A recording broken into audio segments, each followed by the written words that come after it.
magical. And we see those lights coming on, we know it's our time to shine. It's our time to show the community, here, we're here for you, welcome. Definitely feels like the holidays, a lot more traffic. And I think that having some type of tradition, especially when it's a tradition that is local, that has been here forever, makes people feel really well about it. This is most definitely a family business, has been forever. It gives me a warm, fuzzy feeling. When I see these people come in with their small children and they tell us, you know, we came here with our mom and dad when we were young kids and picked out a Christmas tree.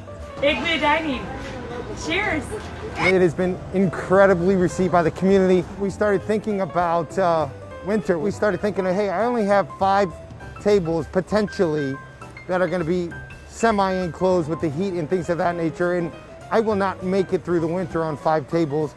So we started getting creative. My wife sent me an email and said, hey, what about these? I love Club Taco, and I love the idea of a sense of normalcy. And it's a tradition that we've done for ever since we've been here, over 30 years now. And so a lot of times people, if they don't have a Durban bow under their tree, they're disappointed. Well, I made it up all those years ago because I needed bows. I didn't know what to do, so I made it up. Ta-da! For the overall majority of the businesses downtown, it's probably been a tough year, and maybe even going to continue to be tough next year. So having a good holiday season is important. The downtown Kirkwood community is always so welcoming. There's so many little shops with their doors open on colder days. There's so many shops that are welcoming you in regards to saying, hey, welcome to the community. We know that's a little different and you're wearing your mask and things of that nature, but we're glad you're here. Welcome to the community. Well, I think it's just wonderful spirit. People are happy, joyful, shopping, spending money, and I think being in Kirkwood gives you that feel too, and I think it's really important to support the small businesses. It's been so difficult for them, so I think everyone is thinking about that when they're shopping. It's our famous Christmas coffee. We sell almost 1,800 pounds during the holiday season. People bake for it, they love it. Baking items and cooking items are what people are looking for. Oh yeah, it feels like the holidays, that's for sure. People are friendlier and they're careful, but they're happier, they're friendlier, and I feel they're more considerate of another person. Tradition is what people are looking for. They want some sense of normalcy.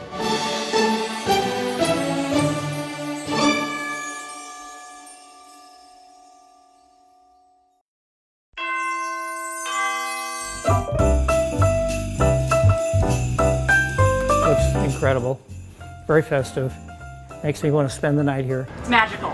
And we see those lights coming on, we know it's our time to shine. It's our time to show the community, here, we're here for you, welcome. Definitely feels like the holidays, a lot more traffic. And I think that having some type of tradition, especially when it's a tradition that is local, that has been here forever, makes people feel really well about it. This is most definitely a family business, has been forever. It gives me a warm, fuzzy feeling. When I see these people come in with their small children and they tell us, you know, we came here with our mom and dad when we were young kids and picked out a Christmas tree. Igloo dining. Cheers. It has been incredibly received by the community. We started thinking about winter. We started thinking, hey, I only have 5 tables potentially that are going to be semi-enclosed with the heat and things of that nature, and I will not make it through the winter on 5 tables. So we started getting creative. My wife sent me an email and said, hey, what about these? I love Club Taco, and I love the idea of a sense of normalcy. And it's a tradition that we've done for ever since we've been here, over 30 years now.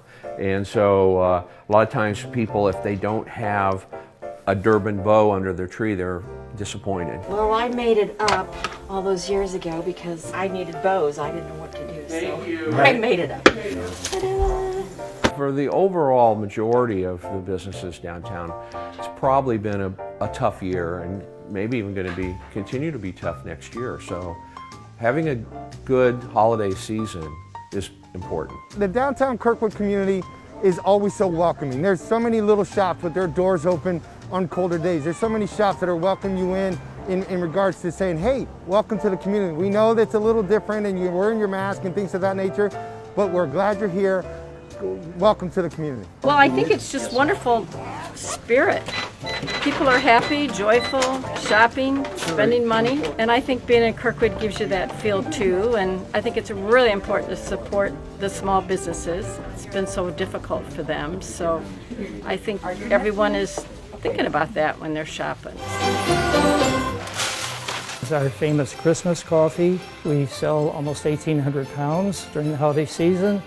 People bake for it, they love it. Baking items and cooking items are what people are looking for. Oh yeah, it feels like the holidays, that's for sure. People are friendlier and they're careful, but they're happier, they're friendlier, and I feel they're more considerate of another person. Tradition is what people are looking for.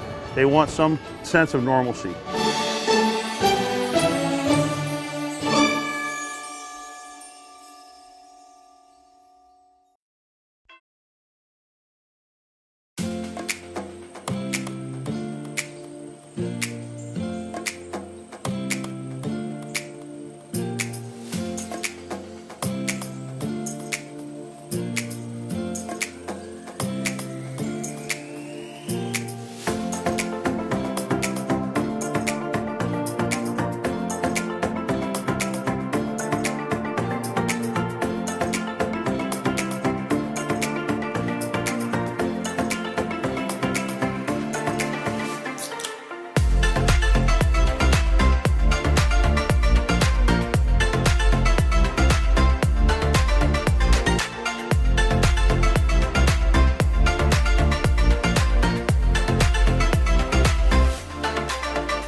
discussion regarding parking sensors.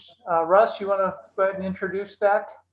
Absolutely. The city of Kirkwood was approached by a gentleman who is a resident of Kirkwood, Matt Willenbrink. He also works with a company called Fiber out of Chesterfield. This company specializes in networks of parking sensors that can benefit citizens in their search for parking spaces. The company typically works in larger cities such as San Francisco, Columbus, Ohio, other larger employments such as also Washington, D.C., as a matter of fact. This company based in Chesterfield was looking for possibly a place to have a demonstration project in the St. Louis area that would allow them to bring clients who came into town to see their operations and so forth, to show them a demonstration of their project in the real world. And Matt, living in Kirkwood, said, well, you know what, why don't we see if we could do a demonstration project in Kirkwood? And he and I spoke a couple of months ago and have been on and off discussing the possibilities. And we've got pretty much a firm proposal at this point. And I'll let Matt explain what the proposal entails and how his system works and so forth. So I'm going to turn it over to you, Matt. Go ahead. Welcome, Matt. Thank you, and thanks for the time tonight, everyone. I know we're running a little late, so I will speed up my presentation. If anyone has any questions in the middle of it, feel free to ask. Let me share my screen here really quick.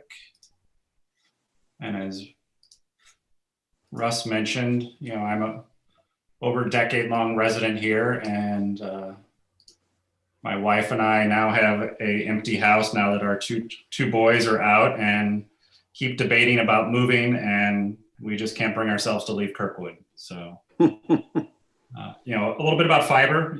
As Russ mentioned, we have been around for 22 years, located in Chesterfield, and over the time frame, we have collected and delivered over 2 billion real-world events from our sensors and devices on our network. He also mentioned some of our customers, just a high level really quick. San Francisco is probably our largest customer that we've done to date. Columbus, Ohio is one of our newer ones. City of Seattle, Washington is one of our newer ones. And as he mentioned, of course, Washington, D.C. The one that's the most interesting on this list is Westerville, Ohio. Most people probably haven't heard of it. It's a suburb of Columbus, but it is a very similar size, footprint, socioeconomic composition as Kirkwood. And they have very similar parking needs as the ones that were outlined in the city's master plan, the Kirkwood's master plan. I think that came out a year or two ago. A lot of those deployments, in a lot of those cities over the last 22 years have given us a lot of real world experience. So our platform has become very well seasoned.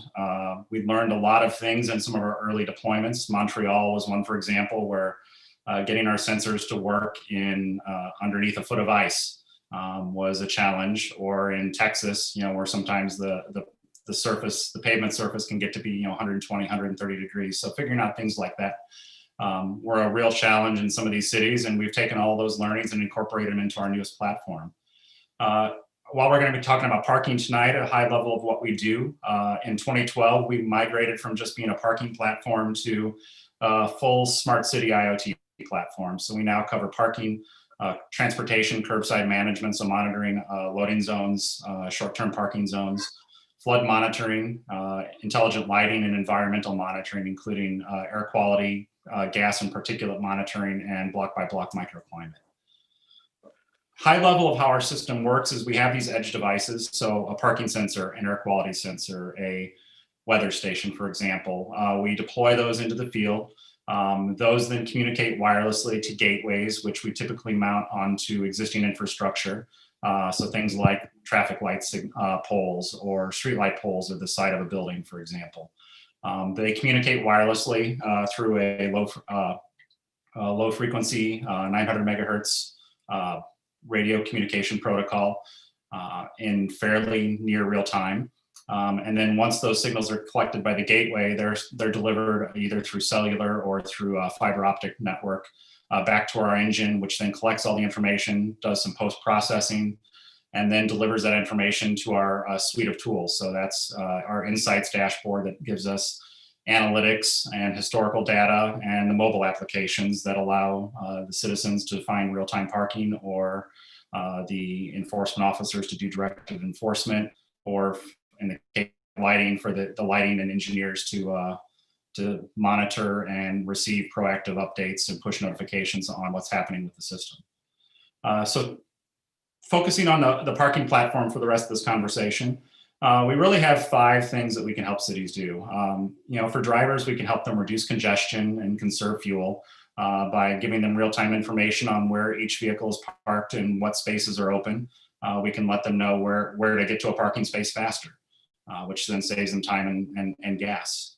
For cities, depending on the use case, I know it's a little different in Kirkwood because there isn't a lot of paid parking, if any, and there's very minimal enforcement, and we have a lot of very lenient time policies here in Kirkwood. So, but in a lot of use cases, we can help cities find ways to optimize that parking revenue to either increase revenue, pay for the system, or do other things, other smart city initiatives with the revenue that they can generate from their parking infrastructure. And then as a whole, if we're getting people into parking spaces faster and reducing traffic congestion, then we're reducing pollution, and we can help make communities, a little bit better through healthier air and getting more people into businesses.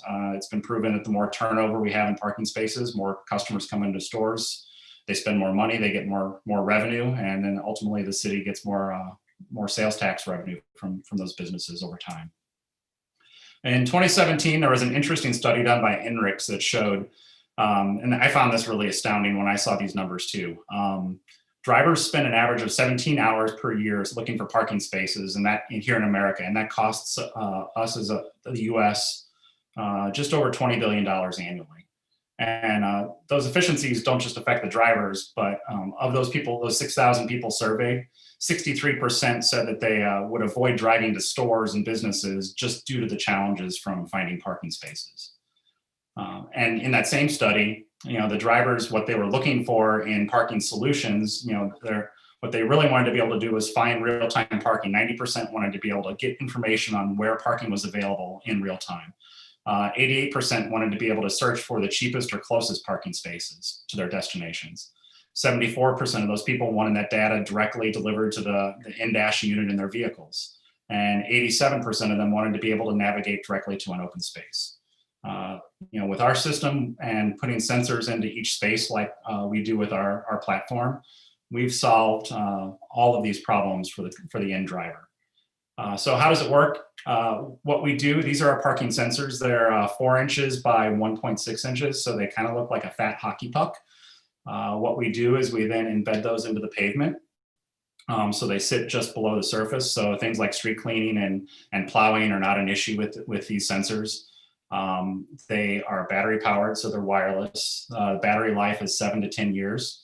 And at the end of that lifetime, we come and we pull them out and we will replace them with new sensors is our typical business model. These sensors then communicate, as I mentioned before, wirelessly to our gateways. Here's one of our teams installing them. And you can notice here, if you look just between the cone and the head end of the curb, you'll see where the sensors are placed. We put them typically underneath the engine block of a vehicle to get the largest magnetic signature. They run off of a magnetometer, so they're not optical. They're just collecting the magnetic signature of the vehicle and tell us whether there's a vehicle in that space or not. When a vehicle does pull into a space and the sensor sees that space is occupied, they then send the information to our gateways, which as I mentioned, we typically mount on light poles. Here's our installation in Columbus, Ohio, for example. The gateways are also fully wireless, not only from a communication standpoint, but from a power standpoint. They're battery backup and solar powered in this installation. So we have a solar panel that recharges the batteries. The batteries can then last for 7 days without a recharge. And once they collect information on an occupancy in a space, that information is then sent back through the network. In this case, it's sent through cellular back to the communication network, round-to-round trip. So from the time a vehicle pulls into a space to the time our mobile applications show that space is being occupied is within 1 to 2 seconds. So very low latency on the information. And when we have that real-time information on when a car pulls in and out of a space, we can then really start to provide those conveniences to drivers. The one that I think that when I demoed it to Russ, he was the most interested in is the wayfinding application. So we have an app called Parking Genius. This app then allows drivers to see in real time where those spaces are available. In the case of, like on the example here on the screen, and I'll pull it up and show you live here in a second. In the case of Washington, D.C., we can see real-time pricing in the spaces. If it's enabled and the customer likes, we can even have payment enabled within the application. So a driver can actually pay for everything, find the space and pay for it all in one application. I'm going to back out 1 second, and I am going to share my iPhone screen with you all. Let me know if you can see my phone screen. Can you all see it? Okay, I'm seeing yes. Okay. So this is live information right now, and this is Washington, D.C., where we have our deployment. So if everyone, I'm going to zoom out really quick, is familiar with the National Mall, it's down here in the south. We are just north of the National Mall near the Capital One Arena. And each of these spaces is, if it's red, there's currently a vehicle in that space. If it's green, those spaces are available. And as you can see here in St. Louis, we have very inexpensive parking rates compared to what they're doing in DC right now, where they're actually doing demand-based pricing. And then if we click on an individual space, we can see the details on that specific space, what the payment options are, what the prices are, what the payment timeframes are, et cetera. So drivers can see all of that information in real time. Or if I wanted to, I can navigate directly to that space. So I'm going to use my Apple Maps. It's going to take a second here. And it's going to calculate my route to that exact parking space. So apparently I can be in Washington, D.C. in 12 hours and 26 minutes. We also can white label this application for cities, as we've done in Westerville, Ohio, that I mentioned before. So here I'm going to quit out of this really quick, and I'm going to launch it again.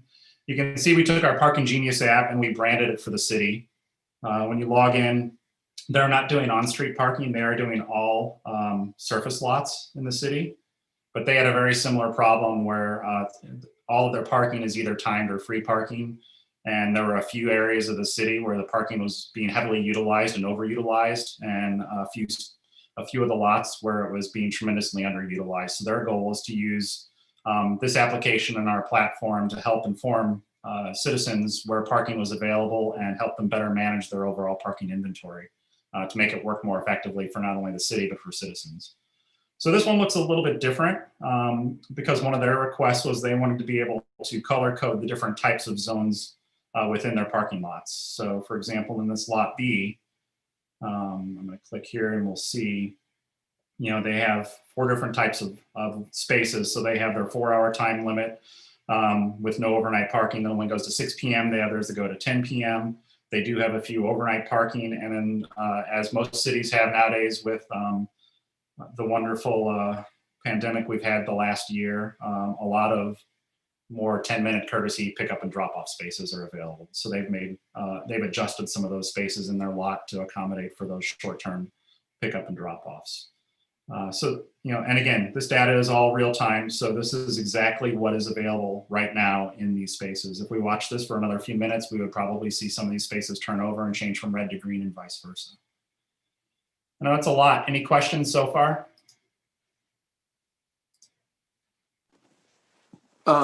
Matt, when we're talking about Kirkwood, what specific locations are we looking at? You said 275 spaces. I think we talked about a loop around downtown. Is that correct? Sure. Yep. Let me jump ahead here really quick because I have it down here. So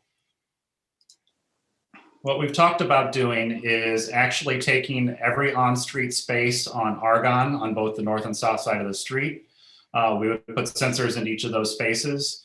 We would then do the full parking lot, which is I think about another 40 spaces right next to the train station and across from Billy G's. And then we would continue up North Clay with the parallel parking spaces on both sides of the street, along all of West Jefferson, back over to Taylor. That street, it's only on the south side of the street where there's the head-in parking.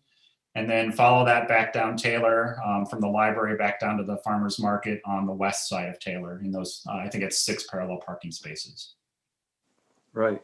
And this deployment that you were talking about it would be a year-long demonstration project, at which point the city could determine if it wanted to continue, and if we continued, it would be $16,000 per year approximately to continue with the project, but we would not have to pay the installation charge and all those. That once they're installed, they basically that's covered. Correct? That is correct. We would essentially donate the sensors to the city or offer those at our cost, as well as the installation in the first year's worth of the data and service fees. We would also provide, here, let me go back one screen, so we would then provide the 275 parking sensors, all of the gateways where our operations team was estimating 4 gateways that we would place at a city determined location that we would work with Russ and the city public works team to determine the best location, whether those should be solar or line powered. All of the hardware installation would be done by our team.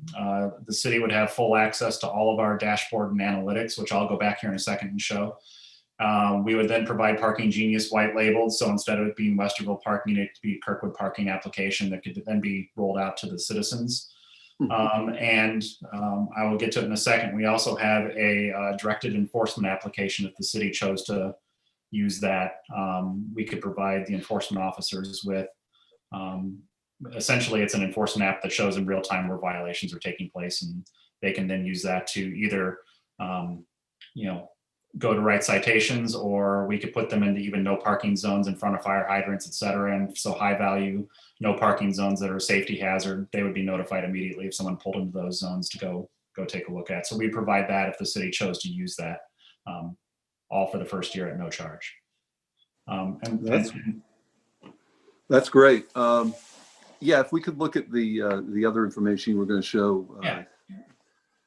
So, some of the efficiency for cities is, Russ, I can walk through this with you in more detail at another time as well and show you some of the other features, but we provide 24/7 historical data. So for the city, what is most important is you're essentially getting a real-time 24/7 parking study that shows you, what spaces are being utilized, how long are people parking, how much is parking being utilized, where is it being utilized. I mean, a lot of us here in Kirkwood kind of have a good idea of what that is today, but seeing it historically and looking at the nuances seasonally is a really powerful tool. I know one example I'll give is, I usually run every day, and we'll usually run through downtown Kirkwood, and I do notice a few spots where I always see the same cars there no matter what time of day I'm running. And I know it's a 2-hour time limit area, so I know that there are probably some people that do abuse the time limits, and this can tell you where those spaces are, and the city can either take the appropriate actions or change policies based off of utilization. Another really interesting thing that you wouldn't think about, but this is live shots of Columbus, Ohio, and we noticed some anomalies in the data. So you'll see here on the left-hand side, there's the giant kind of the light blue circle that's much larger than the rest of them. And then when we looked at the total daily sessions, we noticed that there were far fewer sessions in those spaces, but the duration of the sessions was really high. So we noticed that means that there's something in that space that was there for extended periods of time. And when we looked at the data, it turned out that it was there for several days. And what we found is that a construction crew had dumped a short dumpster onto 2 parking spaces illegally without getting a permit from the city, and had left it there for 3 days that the city wasn't aware of. So we can find interesting things beyond parking, whether that's an abandoned vehicle or things that just don't look right. The data can provide that information to city officials beyond just parking information. It can provide some interesting things. As I mentioned, our enforcement app, the word we like to use, and we know that enforcement is a really hot potato with a lot of cities, and some either love talking about it or some really don't want to touch it at all. And from a marketing perspective, when we decided how we wanted to talk about it, fair and efficient were the two words that we really settled on, because while no one likes getting a parking ticket, every one of us hates that person that parks illegally and doesn't get the ticket. So finding a way to help mitigate the perception of bias and make sure that people are being treated fairly and that everyone's being enforced at an equitable manner is really important to us. And if the city chooses not to use it, this is one thing that is interesting data to look at. So this is some data from Columbus, Ohio as well on the top, where we're looking at their parking violations. And this is a duration of 1 month over a course of about 100 spaces. So in those 100 spaces over 30 days, they saw 2,300 parking violations. And those are all time limits. So that wasn't not paying the meter. That was the exact same situation we have in Kirkwood, where we have a 2 or 3 hour time limit and people exceeded that time limit. So from a city perspective, even if you choose not to use the directed enforcement component, being able to see how often people are actually violating that time limit can help you make better policies and decisions moving forward. And then, I provided Russ with some back of napkin modeling that we typically do whenever we're going into these. We have an analyst that this is what they love to do. So this is using some of Kirkwood's data that we had available to us. So the first model here really quickly shows that Kirkwood has 2,212 public spaces. If you took the blended rate between the gratis first free ticket all the way up to the third violation ticket and just blended that at $20 per ticket, even if you only wrote one ticket for half of the violations that take place in any given space per day, and then took that by the average capture rate. So most cities only capture between 2 and 5% of the violations that take place. That turns out to be 22 tickets per day. And if that were the case, then that's $161,000 in revenue. Now, if you start manipulating those numbers and start changing either the number of violations that are being captured by a percentage rate, then you can start to see some interesting numbers where this a platform such as this can provide the data to really create some interesting revenue for cities, but going back to that fair and equitable way of enforcement as well. So Matt, let's turn it over to council. I think they've got a good idea of what you're presenting here. I know we're running up against the time. Our next, our business meeting starts at 7. So that was my last slide. I just want to make sure council has a chance to ask some questions and get some answers. Sure. Thanks a lot. No problem. Thank you. Russ, before we do that, and if we have to, carry the questions over to our next meeting, that's okay too. What do you see as the benefit, in addition to Fiber willing to do this at no cost, which is fantastic? What do you see as the benefit, the real benefit to Kirkwood of doing this? To our citizens and to the city, I see a couple of real clear benefits. One is they will have information before they leave their house or as they're coming into downtown. I don't want people looking at their phones while they're driving, but obviously if they have somebody in the passenger seat, they can open it up on their phone or something along those lines and say, well, you know what? There's a bunch of spaces down near the farmer's market that are open right now. If we make it easier for people to park and feel comfortable doing so, instead of having to search and get that perception that, oh man, every time I come down here on a Friday night, I can't find a place to park. I'm not even going to bother coming on a Friday night to downtown Kirkwood ever again. And that's not just our citizens, but people from all around the St. Louis Metro. We want to make it so they have an opportunity to have a more convenient parking situation than what they currently have. So that's one benefit. The other benefit is just the straight dump of data that the city will get.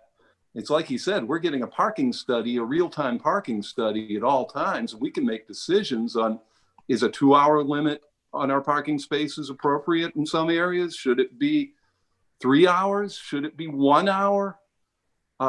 We don't have any idea how we would address those types of situations without data, and this is direct data. So I would be excited to see these reports that come through these sensors and through the network.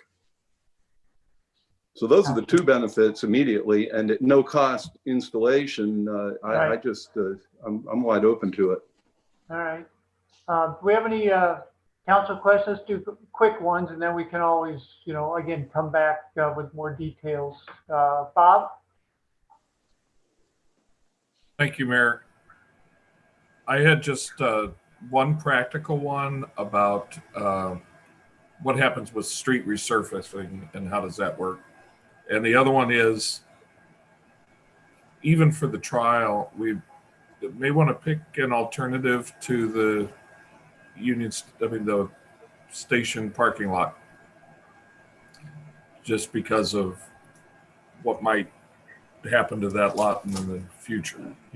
I know it's only for a year, but we'd have installed units there, but there may be other things going on with that parking lot. Yeah, I've talked with Bill Bensing about resurfacing possibilities and so forth, and I believe they just coordinate with fiber, and Matt can clarify on this, but they just pull the puck. I call them pucks. Each one of the sensors look like a hockey puck. So you pull the pucks out, you do your resurfacing, and then you pull a core and you drop a puck back in. It's nothing real complicated. Is that correct, Matt? You said it almost as good as I could. So we do, that's exactly what we do. We just coordinate with the city, and we come out, a short amount of time before the resurfacing happens. We pull them all up, they put the new pavement down, and we drop them back in.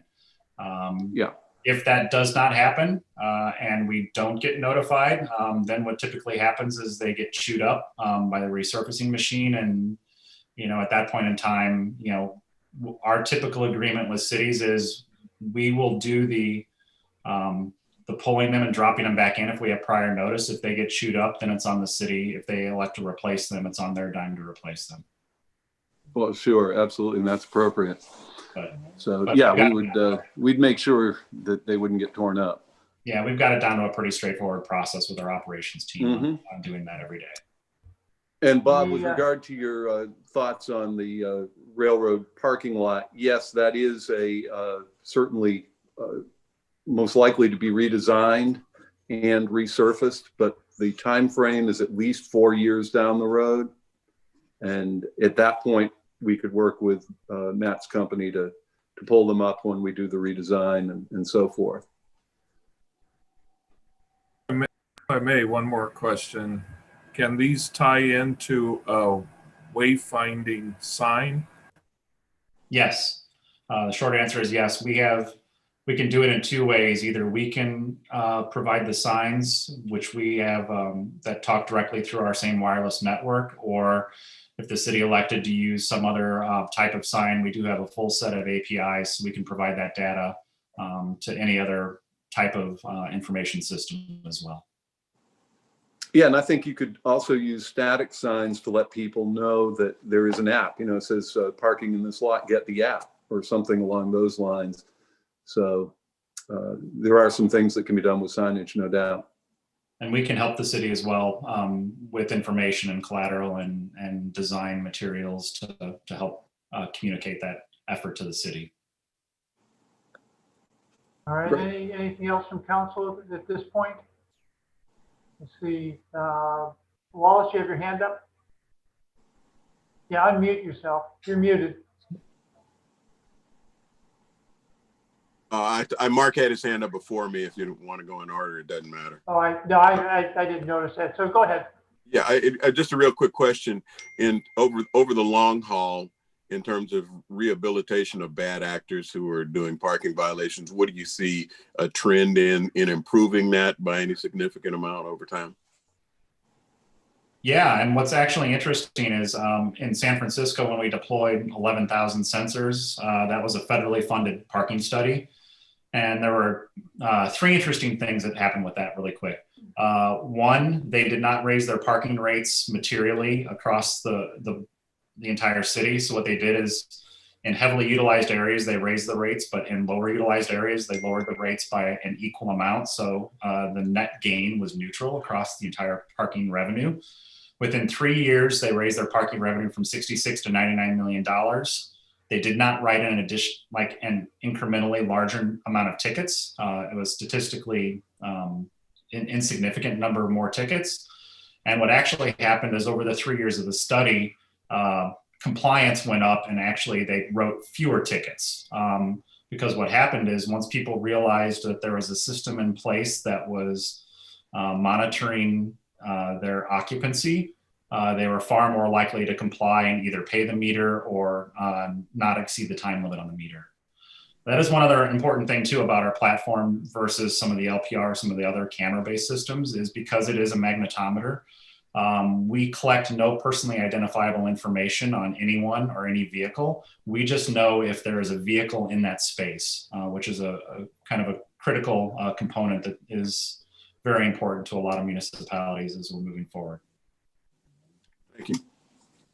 Well, Mark, you'll be the last one, and if we need to move to the next meeting with this, we can do that. This is just a follow-up to Matt's comments.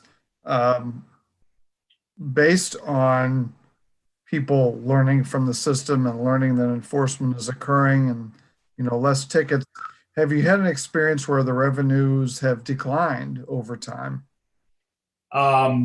We have, but not necessarily related to this. The challenge has been this last year with COVID. Columbus, Ohio, for example, where people's parking behaviors radically changed, and they then decided, because of the situation in the world, that they wanted to be far more lenient with their enforcement policies and just utilization. Typically, we don't see revenue go down. If you're operating, if you're taking the information, learning from it, and adapting your parking policies, if they're going down, there's something wrong with your parking policies, not necessarily from the ecosystem or the infrastructure. Thanks, Matt. No problem. Just show of hands, any council members who did not get to ask a question, do you have any? And then we can, okay, all right. Russ, because we are out of time, can we just come back at our next meeting? I'm not sure if Matt even needs to be here, just to have some questions for you, or if Matt can be here for a few minutes. We just ran out of time. Just get the questions, if that's okay. Sure, we can put it on the next work session, which will be in January, no problem. Yeah, let's do that, just so we apologize, Matt, just the first part just took too much. And if you don't mind coming back for a few minutes in a couple weeks, is that okay? That's totally fine. Good, okay, then we'll then everyone will have a chance to answer questions and go from there. Well, thank you, Matt. All right, with that, we'll adjourn this meeting and ask everyone to turn right around as soon as you can and get on our regular meeting. Thank you all. Right. Thank you for the time. Thank you. Question: why is it so important for everyone to get tested when it is only good for that exact moment in time? A person could get tested today and it come back negative, but exposed the next day. Answer: testing primarily helps to identify people who have symptoms due to a COVID-19 infection, but also identify those who are infected but do not show symptoms yet, pre-symptomatic, and those who are infected but will not develop any symptoms, asymptomatic. So testing can help prevent those persons from spreading infection to others unknowingly.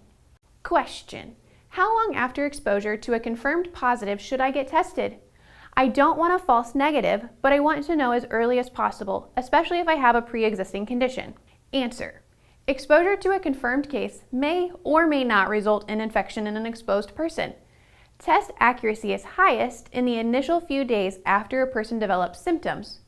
Please note, a negative test result will not change or shorten the time a confirmed contact will need to be in quarantine.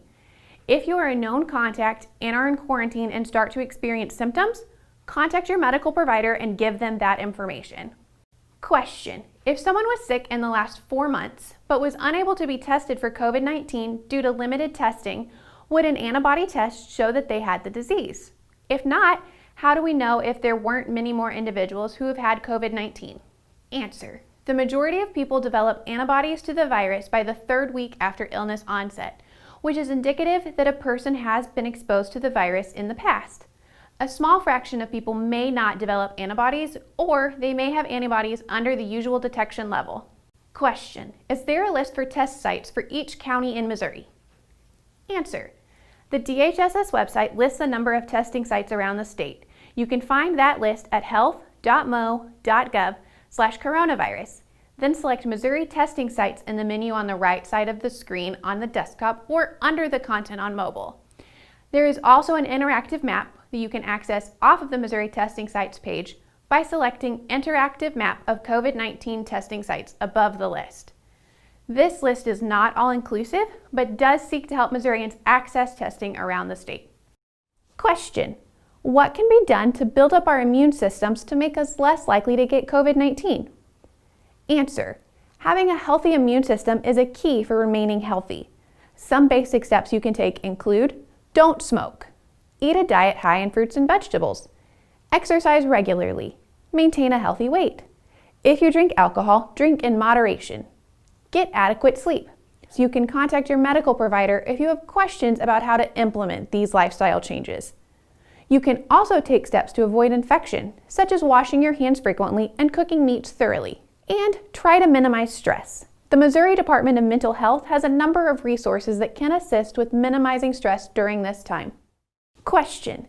Can you get COVID-19 through touching things that someone infected has touched, like a printer or doorknob, since you don't usually wash your hands after touching those items? Answer. COVID-19 is thought to spread mainly through close contact from person to person, including between people who are physically near each other, within about 6 feet. People who are infected but do not show symptoms can also spread the virus to others. The virus that causes COVID-19 appears to spread more efficiently than influenza, but not as efficiently as measles, which is among the most contagious viruses known to affect people. It spreads most commonly during close contact and can sometimes be spread by airborne transmission. However, COVID-19 spreads less commonly through contact with contaminated surfaces. Respiratory droplets can land on surfaces and objects, and it is possible that a person could get COVID-19 by touching a surface or object that has the virus on it and then touching their own mouth, nose, or eyes. But spread from touching surfaces is not thought to be a common way that COVID-19 spreads. Make sure to wash your hands regularly and avoid touching your face to reduce risk of transmission in this way. Question. They say with respect to wearing cloth masks that the COVID-19 virus is so small that it's like a mosquito going through a chain link fence. How does a mask work or help? Answer. When using a cloth mask constructed from tightly woven fabric and with multiple layers, it can be nearly as effective as a surgical mask when worn properly. The CDC directions for making a mask recommend at least 2 layers of tightly woven cotton, such as quilting fabric or cotton sheets, and linen is also good. And t-shirt fabric will work in a pinch. According to a study done by researchers at the University of Chicago and published by the American Chemical Society, some fabric combinations are nearly as effective as an N95 mask. Those combinations include 1 layer of tightly woven cotton sheet with 2 layers of chiffon, or replacing the chiffon with natural silk or flannel. You can also combine cotton quilt with cotton polyester batting for similar results. A reminder, a correctly worn mask covers your nose, mouth, and chin, and fits snugly across your face. Question.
Roll call, please.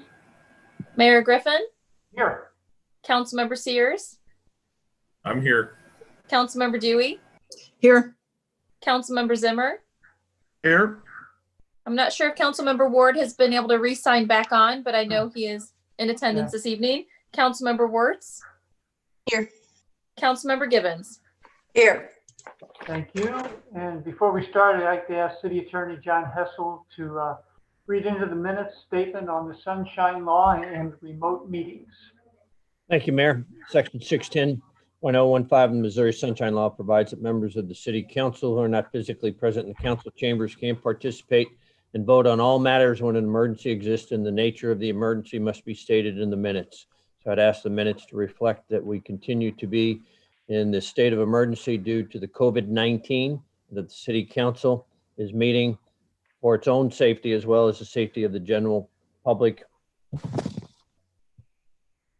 Thank you. Then we have a presentation tonight on a very, very neat program the police department's involved in. So ask Officer Gary Baldridge to tell us about Shop with a Cop this year. Well, Mr. Mayor, Council, thank you for your time. And please forgive me in advance. I'm not very familiar with the Zoom protocol.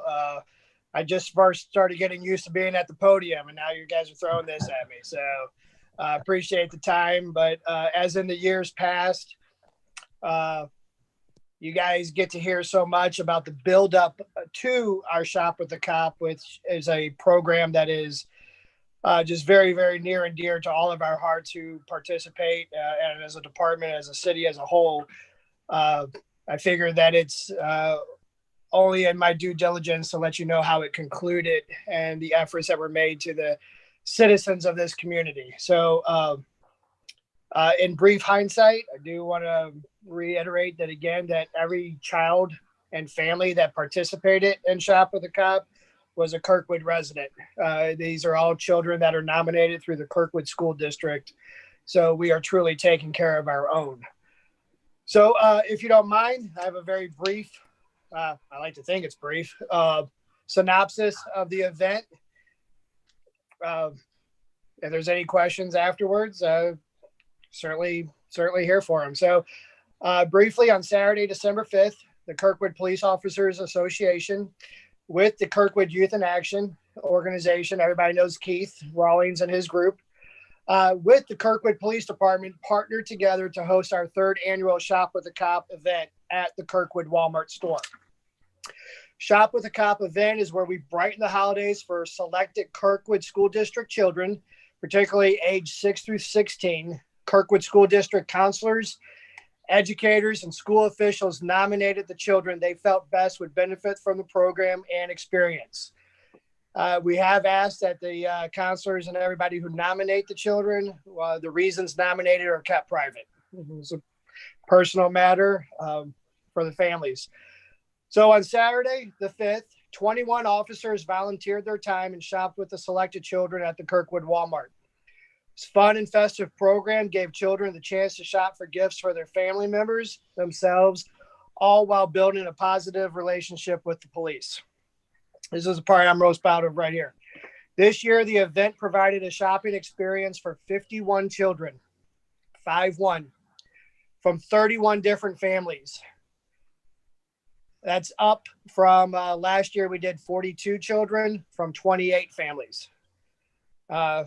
It's obviously a bad situation that there's a need and that the children were selected, but we were there. We were very happy to be able to provide for them. Each child was provided with a $125 Walmart gift card to spend however they chose. Additionally, due to the generosity of others, we gave each family a $50 gift card to Aldi. Each child was also gifted with a blessing bag thoughtfully put together by the Hardy Washington State Farm Office and an age-appropriate book generously donated by the Kirkwood Library. Due to COVID restrictions and concerns, the planning for the event presented quite a challenge. Normally, all of the children, families, and officers arrive at one time, which results in a large gathering. In an effort to stay within the recommended guidelines for gatherings, we started at 8 a.m. and scheduled 10 children an hour, with the last group starting at 1 p.m. Everything flowed absolutely flawlessly. Also, normally several officers, spouses, and significant others volunteer their time to wrap the gifts for the children. Fortunately, we were unable to wrap the gifts this year. However, Walmart generously donated wrapping supplies for each child when they left. This year, funds were raised in a variety of methods. Kirkwood Police Department allowed officers to donate $30 to the Shop of the Cop Fund, and were allowed to not shave their facial hair for the month of November. Along with that, a very strong supporter of the Shop with the Cop event and a dear friend to the police department, Tom Enders, owner of Tom's Service Station at 400 North Kirkwood Road, matched the funds raised with an additional generous donation. The Kirkwood Police Officers Association also facilitated a 50-50 raffle, $5 a ticket, which this year the winner won an astonishing $1,378. We sold over 550 tickets, just absolutely phenomenal. We had very multiple generous cash donations from our community citizens, business leaders, and a very generous donation from the Public Works Department. I'd like to offer a very special thanks to Tom Enders, owner of Tom's Service Station, Jess Cramper, owner of Aerobox Company on Leffingwell, the Fox family of Kirkwood, Carrollton Bank, Enterprise Bank, Public Works Director Bill Bensing, Kirkwood Walmart and their amazing management staff, the Hardy Washington State Farm Office, the Kirkwood Library, and the dozens and dozens of generous citizens who donated to this great cause, which we were able to simply play the mediator for. So I think that's about it. We've had some pictures. Webster Kirkwood Times also ran an article on it. I was very surprised and pleased when they put it on the front cover of last week's paper. So, Gary, thank you so much. I mean, you and all the men and women of the police department, in addition to keeping us safe, you're out there and really doing something that's great for kids and families in Kirkwood, creating relationships with them. And I mean, we owe you nothing but gratitude for doing it. And I know this year was a little more challenging because of the COVID situation, but you still made it happen. So thank you so much for your commitment to this and all you do for the city. So thank you very much. Pleasure is ours. It really is. All right. Thank you, Gary. I appreciate everybody's time. Thank you. Gary. And good night. All right. All right. That's a neat thing that they do. Okay, we will now move on to a public hearing. We have a public hearing this evening we have a request for a special use permit and site plan for a Starbucks restaurant with a drive-through and outdoor seating at 300 South Kirkwood Road. Mr. Hessel, do you wish to enter any exhibits into the record? I would, Mayor. Exhibit 1 is an affidavit of publication verifying notice of public hearing appeared in St. Louis County. Exhibit 2 is an affidavit of publication verifying notice of public hearing appeared in the Webster Kirkwood Times. Exhibit 3 is a viewer map showing the property of the subject hearing as well as surrounding properties. Exhibit 4 is a list of property owners to whom notice of this hearing has been sent. Exhibit 5 is a report of the Planning and Zoning Commission dated November 19, 2020, in which by a vote of 5-3, the commission recommended approval of an application submitted by Starbucks for a special use permit for a restaurant with a drive-through and outdoor seating and a site plan to construct a 2,200 square foot building at 300 South Kirkwood Road.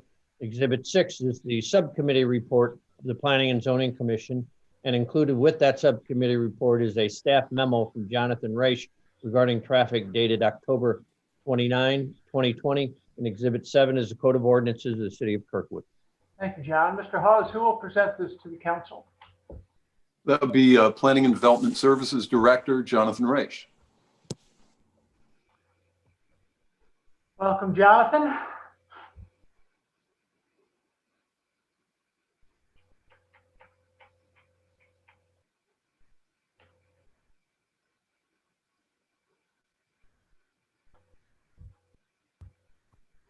Sorry about that. Give me 1 second. All right. Are you all seeing the aerial photo? Yep. Okay. All right. Sorry about that. Thank you.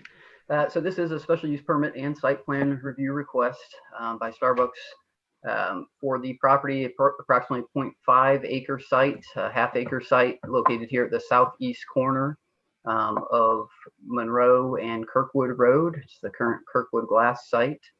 And give me a second here. Sorry, I am. Oh, that's okay. All right. These are photos of the site. The top two are photos of the subject site itself, and the bottom two are the surrounding properties. So as mentioned, just two-part request, special use permit and site plan review. And just as a reminder for considerations according per our code, for the special use permit, the council is to consider whether or not there are reasonable conditions that can be placed upon the use that would ensure it does not do those big five things that we talk about: substantially increase traffic hazards or congestion, substantially increase fire hazards, adversely affect the character of the neighborhood, adversely affect the general welfare of the community, or overtax public utilities. And then this one has a site plan review as well. So we have various, as you all know, we have various site development standards in our code regarding buffering, landscaping, parking, lighting, etc. So staff evaluates those and provides that evaluation to you all.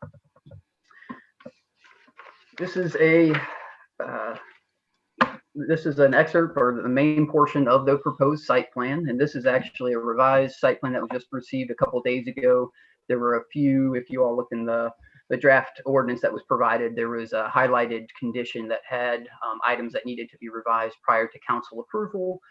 This is still under review. However, we've conducted an initial review, and this is the latest and greatest of the site plans that it does address those conditions that were recommended and incorporated by the Planning and Zoning Commission. But what's being proposed here is a approximately 2,200 square foot restaurant with drive-through and outdoor seating. So the north in this site plan is to the left. So the building is situated on the northern portion of the site, more toward the Kirkwood Road frontage. Kirkwood Road's on the bottom, you have Monroe on the left. What's proposed and shown here is one full access point in the northeast corner on Monroe, and one restricted access in the southwest corner on Kirkwood, which was a recommendation from city staff to ultimately be restricted to right in, right out, so no left in or left out at that entrance. There's also a proposed concrete pad for art display, public art that they're proposing as justification, partial justification for their modification request, which we'll talk about. But if you see the circle pad here would be available for public art. The building is surrounded on the east, the north, and the west by the proposed drive-through lane, which is proposed at. Sorry, I was getting some feedback, but it's proposed at 12 feet wide, and it wraps around three sides of the building and then feeds back into the parking lot near Kirkwood Road on the west side. That drive-through lane, it is required by our code to be 160 feet, but is proposed at 115 feet. So that's one of the modifications that they'll be requesting, and I'll go over those again. There are 26 proposed parking spaces, and 26 are required by our code based on the size of the building and the seating. The building is set back about 42.5 feet from Kirkwood Road and 19 feet from Monroe. This comes into play, and you can see here one of the other modifications is that, if you all recall, we did pass a regulation that requires buildings to occupy a certain amount of frontage. In this specific location, it would be 90% on Kirkwood Road and Monroe. But to be considered fulfilling part of that requirement, they have to be within a certain distance of the street. And in this case, it's within 20 feet. So and I'll go over these again, but just as you're looking at the site plan, kind of recall this when I bring it up later, that because the building is set back 42 feet they don't fulfill any of the frontage requirement along Kirkwood Road. There is a small portion of the building that meets the frontage requirement along Monroe.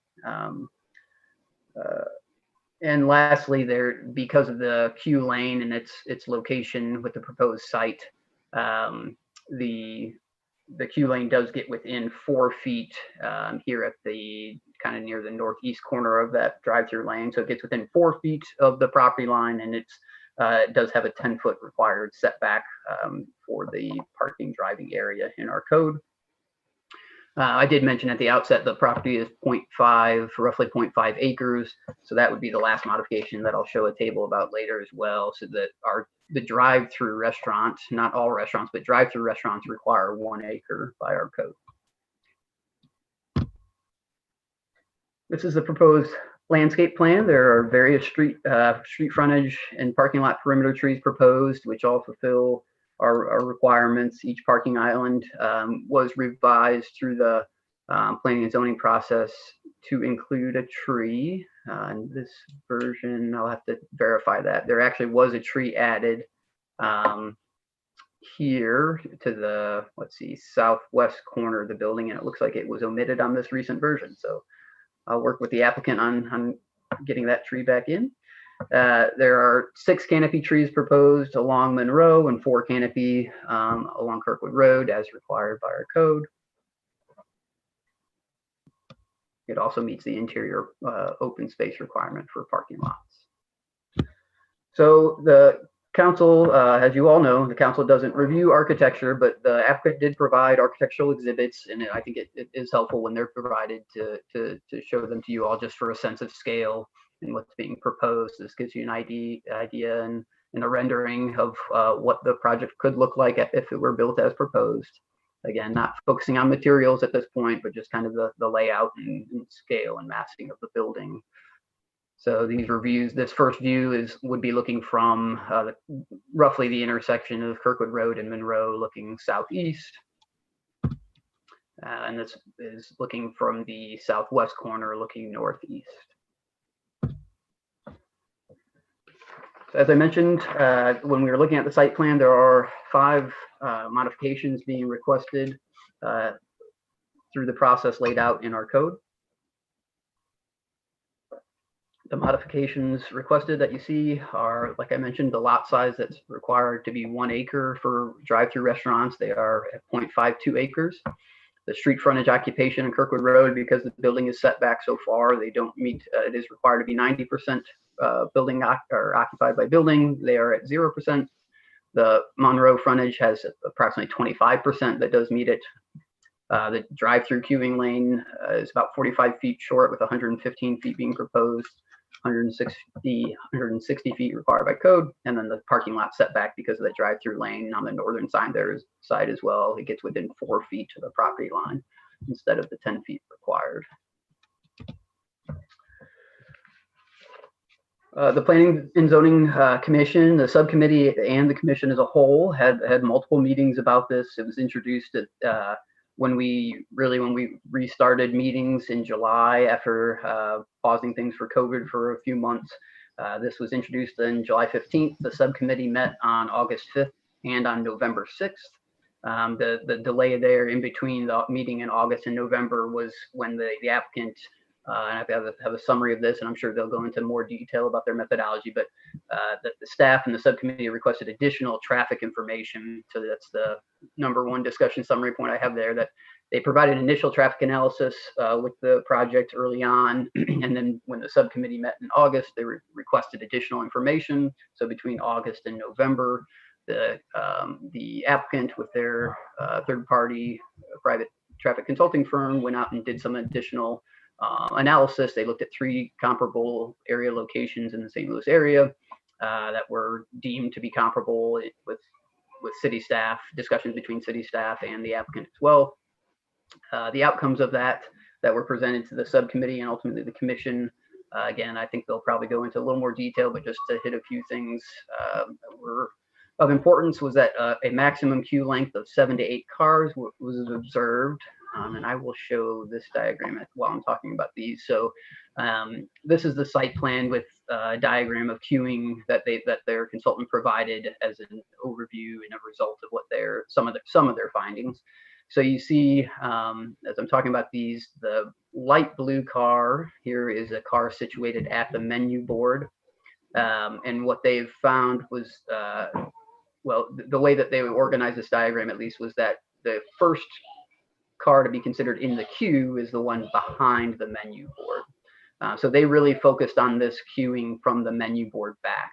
Our code really measures queuing from the pickup window to where it first intersects the parking lot. However, in their observations, they found that this front portion of it substantially operated without significant backup, but they did, so they analyzed and observed the queue from the menu board back. So the light blue car is called car 0. The first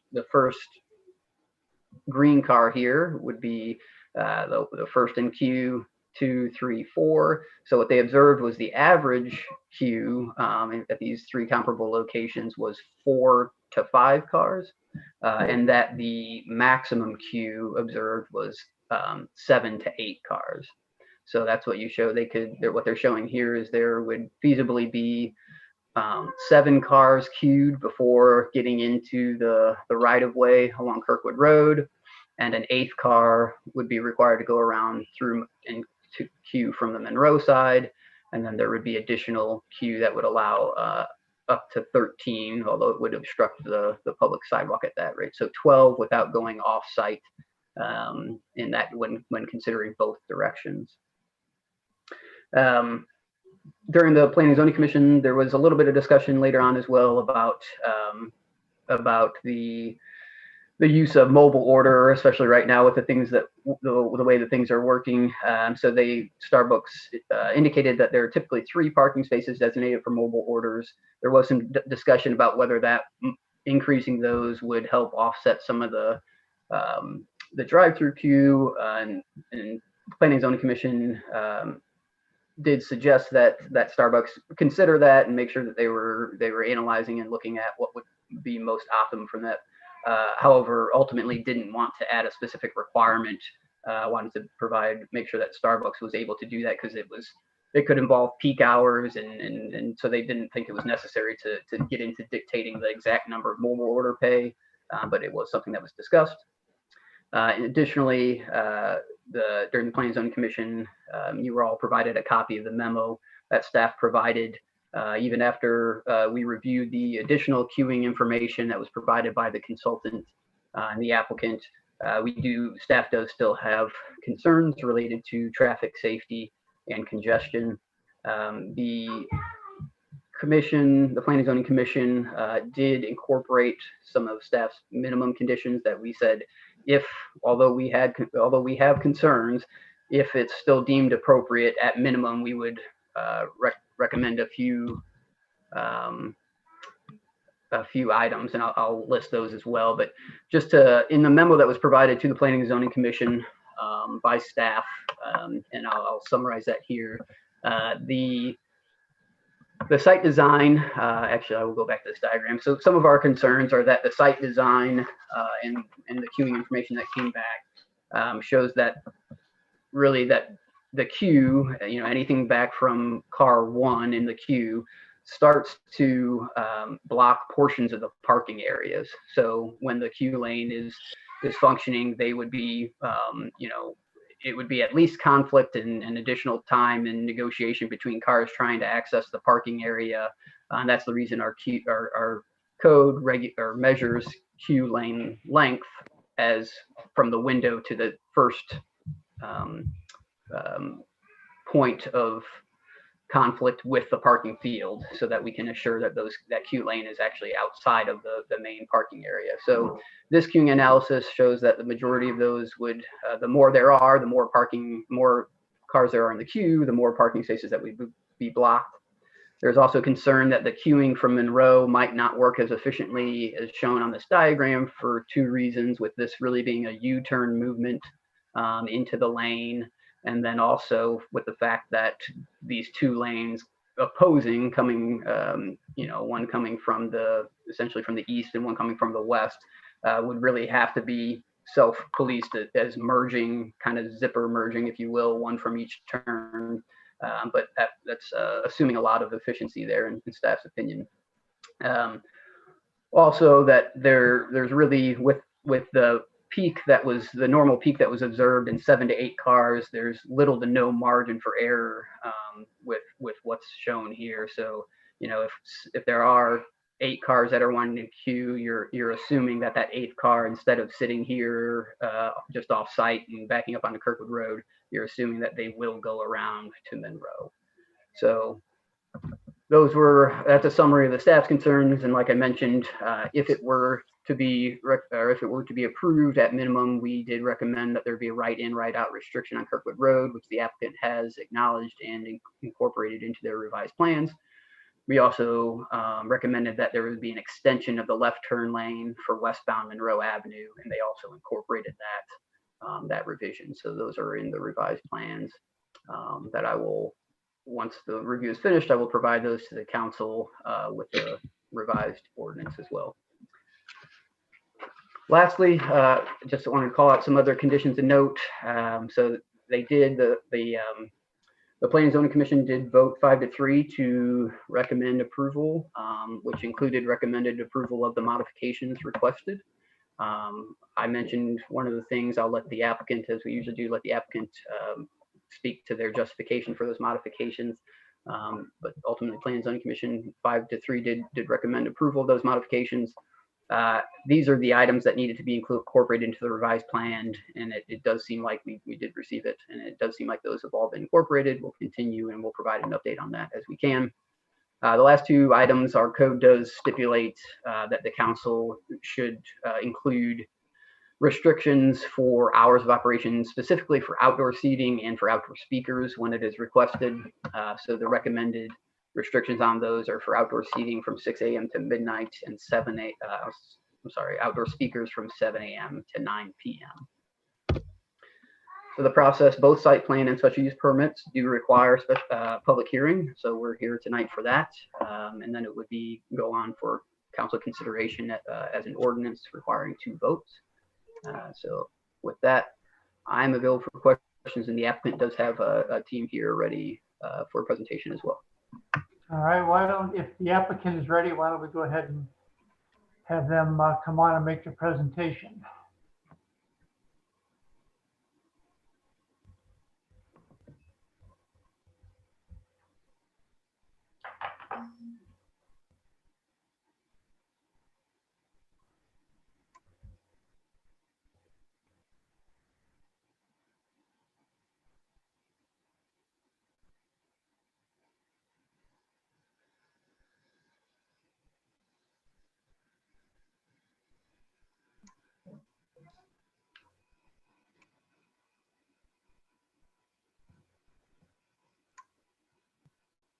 I think Brandon, are you starting? You're on mute.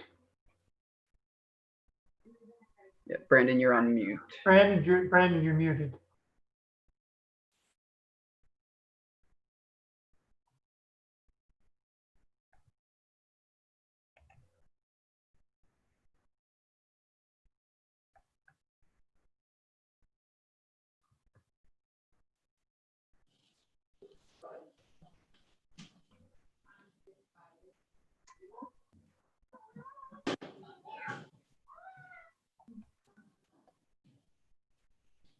Brandon, are you on mute?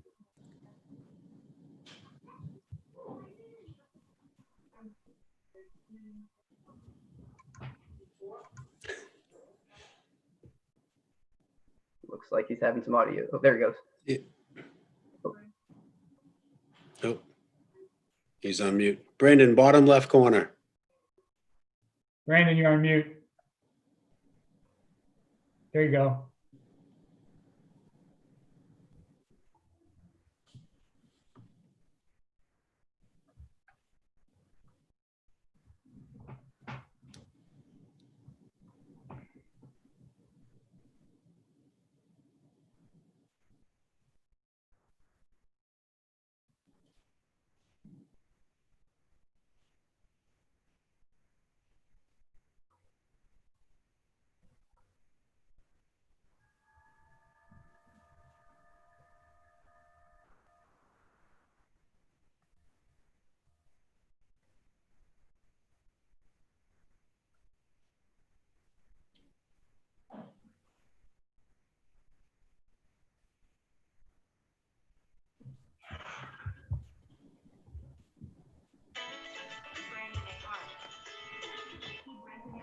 Yes, sir.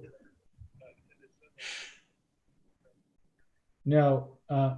So we'll move on, and why don't you try to jump on as soon as you can? Okay. Yeah, and do your test speaker test. Okay. Brandon, you might be able to try calling the meeting, joining the meeting by phone. That might help. That might work for your audio too. And we can, Freddie might be able to promote your phone if you want to try that.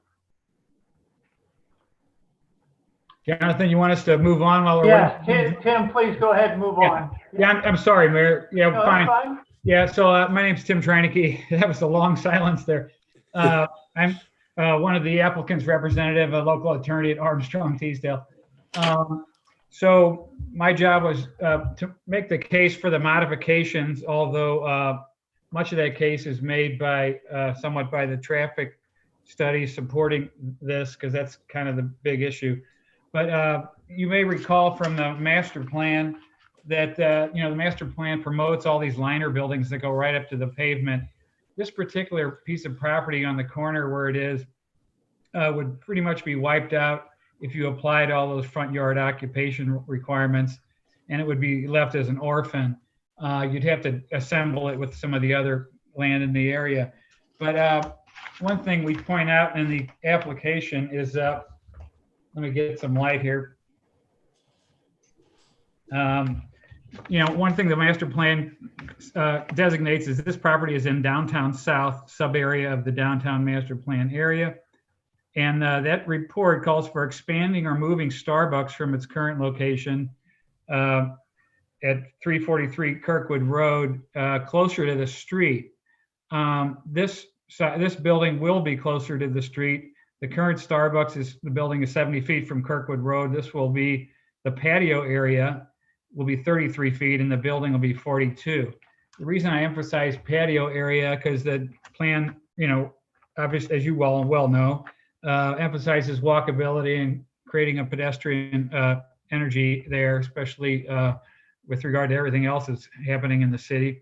And so the patio will have people obviously a lot closer to the right of way.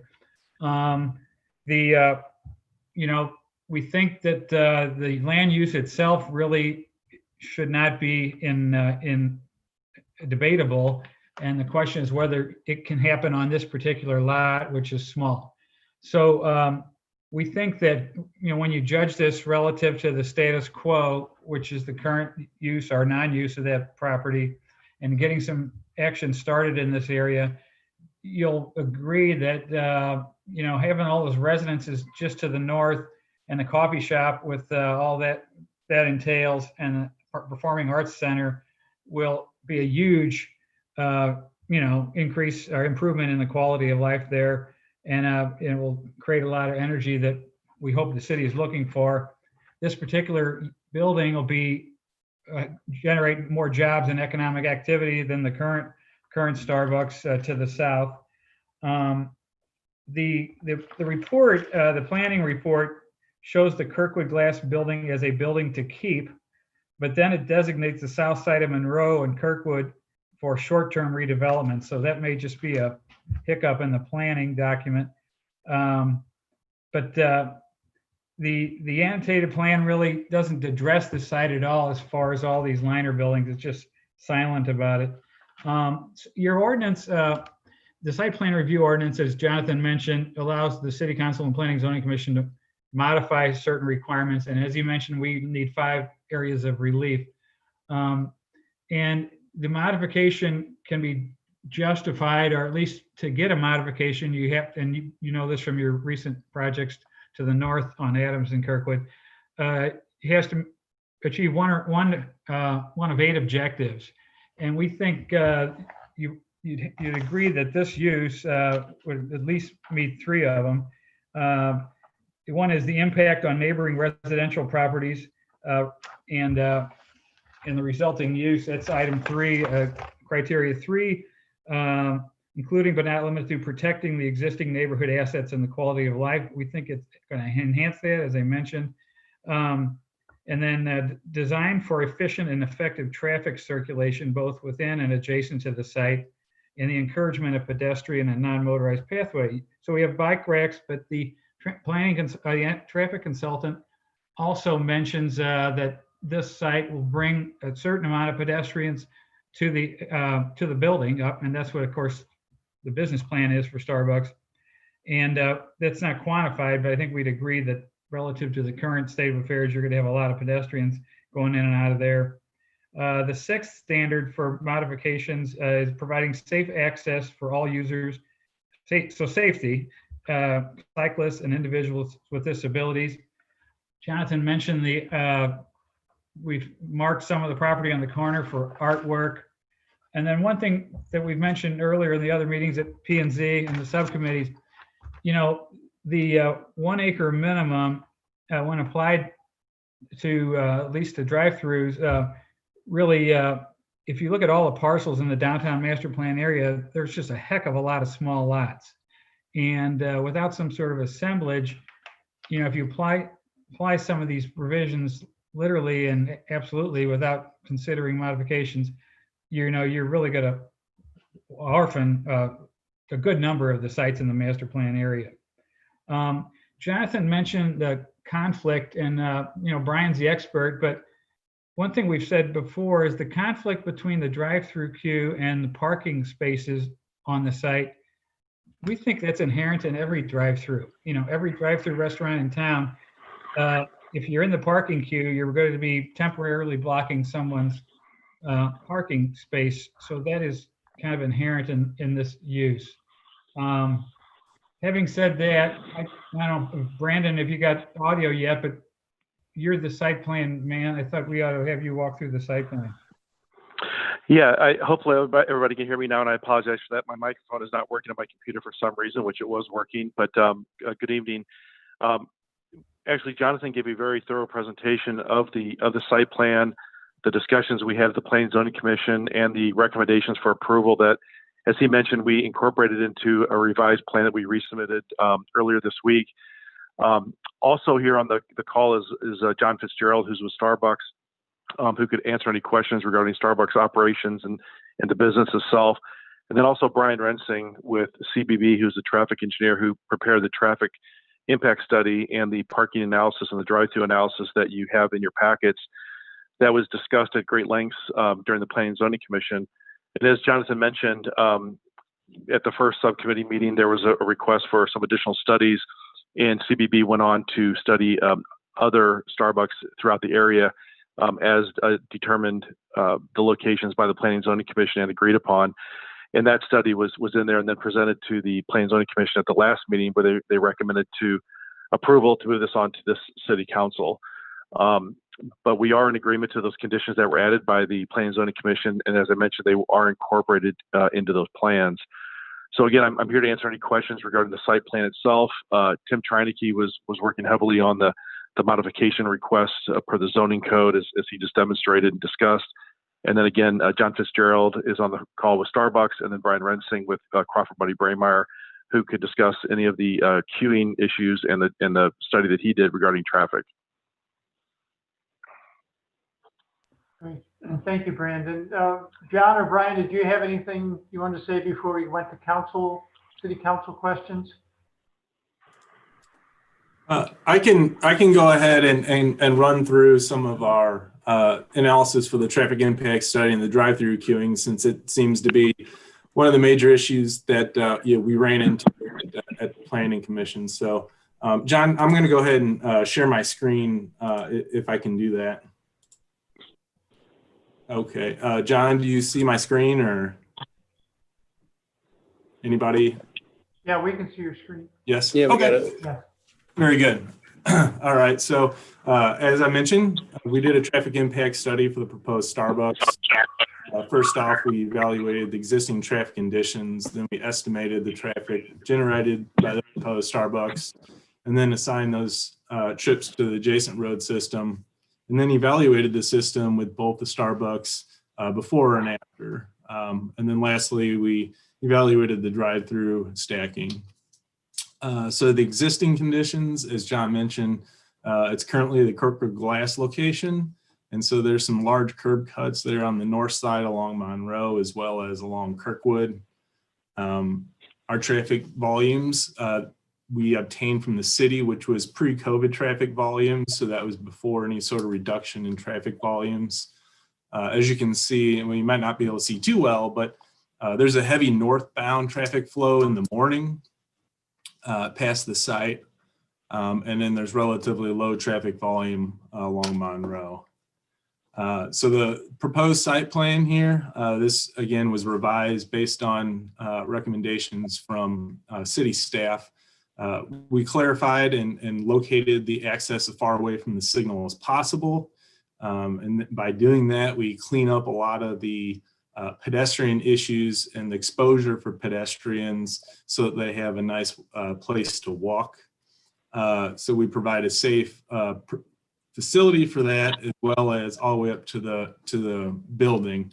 One thing that we did also include through discussions with the Planning Commission was we put a raised crosswalk here, basically from Kirkwood Road over across the drive-through lane so that pedestrians can easily access the front door from Kirkwood Road. So that was a nice recommendation that came from Planning Commission as well. So, and again, we revised the current site plan to include right-in, right-out access to Kirkwood Road as well. That's shown right here with the right-in, right-out, and then extend the left turn storage bay along Monroe further back to the east through restriping. So we estimated the trips based on ITE, and really there's minimal new trips to the system. A lot of the proposed use is going to rely upon the traffic that's already along Kirkwood Road and Monroe. So most of that's pass-by trips. So most of those vehicles, again, as we saw from the existing traffic volumes, most of those are northbound in the morning. So most of those vehicles are going to turn into the site, use the Starbucks, and then travel on further to the north. So after evaluating the before and after conditions, we found that there's minimal impact on the adjacent roadway systems, and really there's no physical roadway improvements needed. But again, as recommended by staff, we did restrict our access to right-in, right-out along Kirkwood, and we'll extend the storage bay for the westbound left turn on Monroe. One of the bigger issues that we ran into was the city has a 160-foot drive-through lane requirement, and the city's requirement starts at the pickup window and then goes till you have a conflict point. So right here, our drive-through lane is about 115 feet until we hit basically a drive aisle and or parking. Then we've got the ability to stack another 120 vehicles basically from that drive-through entrance to Kirkwood Road. And then there's about another 120 feet from that drive-through entrance to go out to Monroe. So we think overall the total stackage would be appropriate for the site. As we mentioned, planning and zoning requested that we provide some additional information as it relates to some local Starbucks. So we took some drive-through observations and queue length observations at 3 local Starbucks, Brentwood and White, Manchester and McKnight, as well as Watson and Lindbergh. So we had 3 locations for our sample size, which was agreed upon with the planning and zoning staff as well as the development group. One of the big questions that they had in addition was, due to COVID, what sort of impacts does that have in relation to what we observed? So this graphic may be difficult to see on the slide, but it's all in the information that's in your packets. But basically, the blue lines on these graphs, this top one is the weekday, and then this is the Saturday on the bottom. The blue represents pre-COVID traffic or pre-COVID drive-through sales.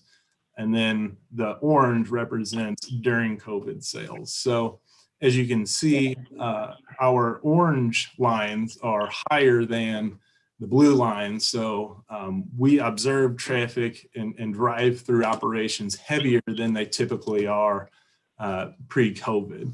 And so there's a little bit of shift in the peak time. So previously that was a little bit earlier in the weekday, and then it kind of extends a little bit during the COVID. And then on Saturday, our during COVID orange line here is heavier, is larger than the pre-COVID. So with all that being said, that's basically justification to say that all the drive-through operations that we observed are valid, and they're probably heavier than they normally are, based on people not being able to really go into the building and be comfortable and that with the COVID restrictions. So next, we looked at the drive-through queue in total, and we basically came to the conclusion that this queue between the pickup window and the order board, that can fluctuate quite a bit, and then the real impact to the adjacent road system, if the drive-through queue, basically that queue starts at the order board, and how fast do people order, how long does it take them, and then how long is the queue with respect to the order board. So all of our observations, we basically came to a similar conclusion as what Starbucks had indicated in the beginning. We observed basically a 41-second service rate at the order board for the weekday time frame, and then about a 44-second order service rate for the Saturday. And so that represents, averaging the three different sites, you're looking at about 3-4 vehicles, and kind of using the average of 4 vehicles, during half of that morning peak hour. So looking at our my graphic here, the pink here is basically the order vehicle, and then you've got 4 additional vehicles behind them on average. So half the time you'd have 4 vehicles in the drive-through.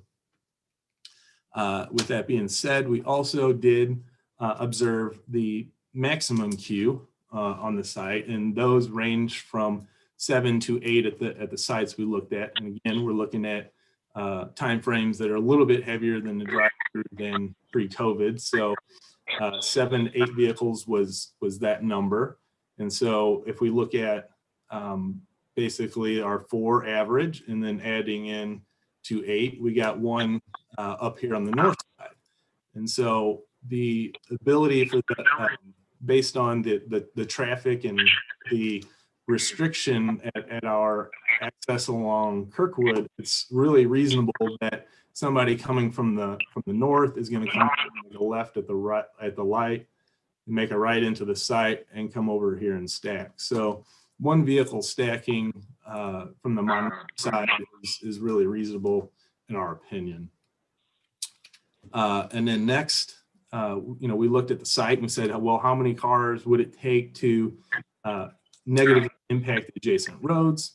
So then, basically we got some additional vehicles here that we can stack up over to Monroe. We can get up to 13 vehicles stacked on the site before we negatively impact the adjacent roadway system. So with that being said, there's, some of these vehicles can impact the parking. So basically every 45 seconds or so, the drive-through vehicles are going to meet, basically the drive-through vehicles are going to move. So, 1 moves up to the order, then 2 moves to 1. And then if there's a vehicle parked in this parking stall, then that vehicle has the ability to move out of the parking stall and circulate around the site. And that goes pretty much for any of the parking stalls on either side that could be blocked. So any sort of impacts to parking is going to be limited to about 45 seconds. And, that's a very short time frame, for somebody to be impacted in the drive, in the parking. So again, we got a service rate of 41 to 44 seconds based on the other sites. Our site can easily accommodate the 4 average vehicles in the queue, as well as accommodate the 8 vehicles. And then we have the ability to stack up to 13 vehicles on the site. So I've got more details if you guys really want to dive into those, but that's, the basics of what we observed at the other locations and think are reasonable for this site. So I can hand it over to John if John wants to say anything, John Fitzgerald, regarding the operations for Starbucks. Yeah, thanks. I think you pretty much hit all of the things we need to talk about, from the service times, from the pickup window to the menu board, from the menu board back. And we did try to pick 3 pretty comparable type locations, although I do think that the downtown Kirkwood is a little bit unique and it's got a stronger walkable population. The other stores, there's really not a lot of people that walk or probably ride their bikes to.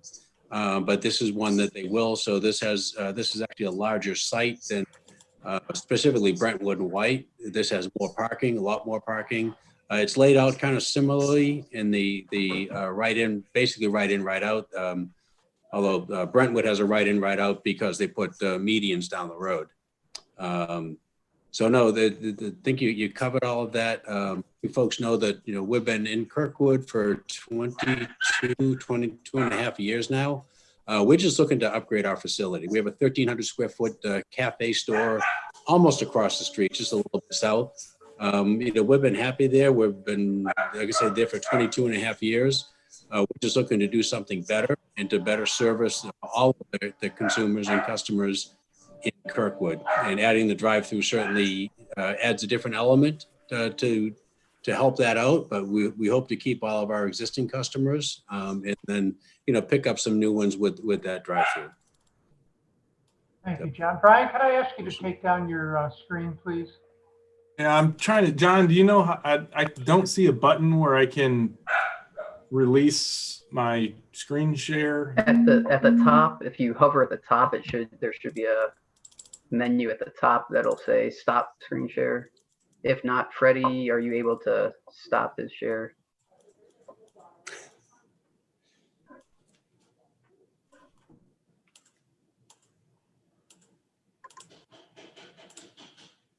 Let me see. I will try to share my screen, and it says I can stop. Maybe I will stop you. Oh, there we go. There we go. We got it. There we go. Thank you. Thank you. Very good. Thank you. Thank you all. Now we'll go to questions from the council, and I'll go down our order tonight. Councilmember Sears, anything? Yes. Can you hear me okay? Yes. All right. So if I were coming southbound on Kirkwood Road, I would turn left onto Monroe, go into there, make the U-turn through the drive-through, go around the building, turn left, go back out on Monroe, out to Kirkwood Road, and turn left across traffic there. Correct? If you wanted to continue to go south on Kirkwood Road, correct? Yes. Right.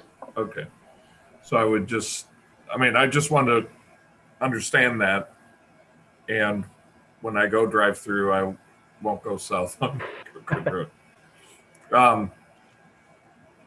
I think it's an issue with the size of the lot when you talk about blocking the other parking spaces, because I've been in places with drive-throughs that there's enough room between the queue line and the spaces for the cars to back out. So they aren't blocked. Usually the line is up against the building and the parking is opposite the line, and they have space to back out. But I don't know if that's, I guess it's just the size of this lot, or could that queue line be against the building? and therefore move it over, those parking spaces against the building would disappear, and there'd Yeah, be more Mr. room Sears, to pull out. we've probably looked at a half a dozen different alternatives with this site plan. Brandon probably drew all of them.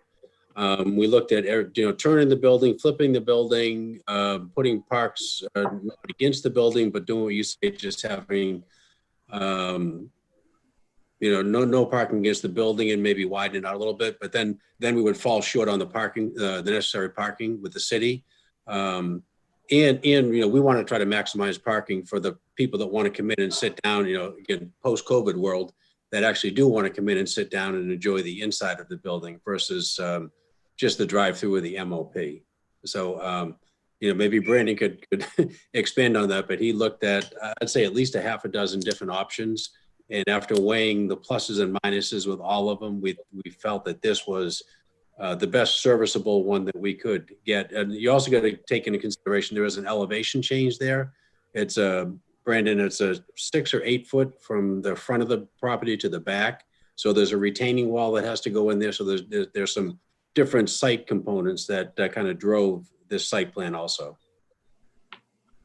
Okay, I understand all the complexities of it, and I'm confident that you went through the different possibilities. I also want to just caution everyone that while it's important to take into account that there's a COVID reality in place that makes a difference on all of these numbers, we shouldn't plan counting on COVID numbers or COVID situation long term. So it's just a caution when you look at the numbers to not say, oh, we have to prepare this property as if there's COVID, because there won't be eventually. That's it. Yeah, you're absolutely correct. And we actually did this is like a worst case scenario, because it's the numbers that Brian gave us were based on just the peak times of the day, not the overall day, just the peak times. And also during a time for Starbucks where our drive-through numbers are inflated than what they typically are. So I think Brian did a great job of kind of capturing all that and explaining it. Thank you. All right, Councilmember Dewey. Yes, thank you for your presentation. I have a couple of questions. One is, as the people are turning right off of Kirkwood Road into the parking lot, will they not also encounter traffic coming out of the queue, coming out of around the building queue?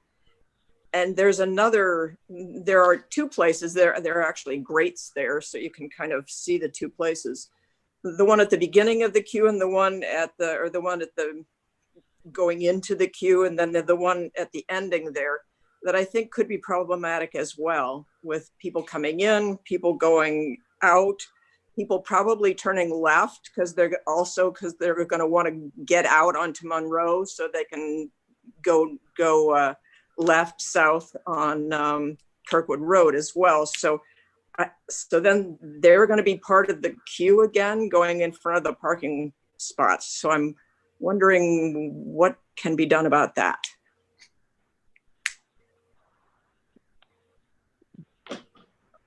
Yeah, I would say we had the left out at one point on the Kirkwood Road piece. So it was a right in, right out and a left out.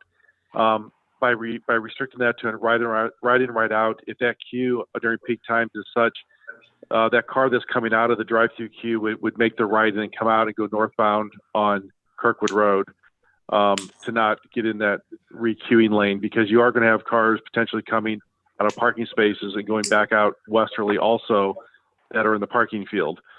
So again, as John mentioned and Brian mentioned earlier, these queuings are the peak time. This is during a very small duration in the AM. This is not an all-day type situation. But Brian, you may want to hit on that just a little bit more about that queuing. Yeah, so you have a similar situation at White. You got a right in, right out access on the Brentwood. So it's possible those vehicles do circulate around. The drive aisle is wide enough for 2 vehicles plus parking on both sides. So there is the ability for both of those vehicles to go either parallel or against the flow there. And so, you know, again, the peaks very small duration throughout the day. So, you know, the likelihood and the, you know, the amount that we saw that occurring at the Brentwood and White location was pretty low. So, you know, the vehicles just end up circulating around and finding their way. Again, every 45 seconds that queue's moving along, the vehicles are moving along. So they're not stagnant there for 10, 20, 30 minutes or nothing, and it's gridlock. It just takes 45 seconds for those vehicles to go ahead and move up and be able to circulate around. And one of the points of the demonstration of that study and those exhibits was that it's not going to be backing up onto the public way. So it's not going to impede the northbound Kirkwood flow or the Monroe flow. The cars can be able to stack on the site and not impact any public traffic or any traffic in the public right of way. Okay, I'm not sure I totally agree with you, but thank you for your answer. The second question I have is about the bike racks. I think there was 2 of them. First, I am either missing it or I'm not sure where they're going to be on the property. That was a condition at the Planning and Zoning Commission meeting, and it may not be in your packet. We submitted that to Jonathan, I believe, on Monday or Tuesday of this week. And we located them currently, and again, we have not received staff comments on our resubmittal, which he may have a comment on the location where I put them. But basically, we have a sidewalk that we're going to be installing along Kirkwood Road, a 6-foot wide exposed aggregate sidewalk. And then from that sidewalk on Kirkwood Road, we show a sidewalk going east and west to the front of the Starbucks store, crossing that raised pedestrian way that was mentioned that goes across the drive-through exit lane. Just before you get to the drive-through exit lane, between that and the public sidewalk on Kirkwood, we're showing a concrete pad that would have a bike rack for 2 bicycles. So it's basically along that sidewalk that goes from Kirkwood Road to the Starbucks building. Right off of that, we're showing 2 bike racks. Okay, and they'll each only be for 2 bikes apiece? Yeah, I think the zoning code requires we provide a bike rack for 2 bikes. Yeah, it requires 2 bicycle racks, each which fit 2 bikes, and that's per square footage of restaurant space. So total capacity, there'll be the inverted U or similar style that's required by our code. So each of those fit 2 bikes, and so 4 total bikes based on the square footage of the restaurant use. Yeah. So we're showing 2 bike racks, which would have a bike on each side of that bike rack. Right. Okay, I think you might find that you're going to have a lot more. This is going to be somewhere someone from Grants Trail might come and get some coffee and go back to the trail and ride back to wherever they came from. So that might be something to think about. That's it. Thank you. Thank you. Councilmember Zimmer. Yes, thank you for your presentation tonight. I won't belabor the issue. I do have some concerns about the flow and blocking traffic and how many cars are stacking up based on this chart here. One thing I'm not sure if you all considered when you did the traffic study is consideration of the new Performing Arts Center. You know, my experience in food and beverage was that a location, when you have a location close to a convention center or an event center, such as our new Performing Arts Center, that once COVID is over, as Councilmember Sears pointed out, it's going to, I think, heavily impact this location, meaning that your peak times will vary based on what's happening at the Performing Arts Center. I think this could be a wildly popular location when you have that many people at the Performing Arts Center driving past the Starbucks. So I'm not sure if that was considered when performing the traffic study, but it might be something to consider, that the Performing Arts Center has a 500 seat capacity, which may or may not impact the operations at this particular location. Quick question about the potential increase in your sales. You've been at this location on the other side of Kirkwood Road for 22 years, which is great. I'll go to that location myself. What kind of sales increases do you all project by moving to this location? Historically, going from a cafe to a drive-through, and I'm not sure if I'm even supposed to be sharing this, to be honest. We're seeing, you can see anywhere from a 50 to 100% increase. 100% is really, really rare. That's if, the other site is, 900 square feet with 5 seats in it, and you're going to something like this. So we'll be at probably the lower end of that increase. And again, it's really drive-through related. It's also just a better service to folks that go to that store. Pre-COVID, that was, one of the, I played hockey in Kirkwood on Wednesday mornings, and we'd go over there, and times it was, just 5 or 6 of us, it was tough to grab, seats that were together. So there'll be more of that. The Performing Arts Center, yeah, that was all, when we found out about it, we were thrilled, to be honest.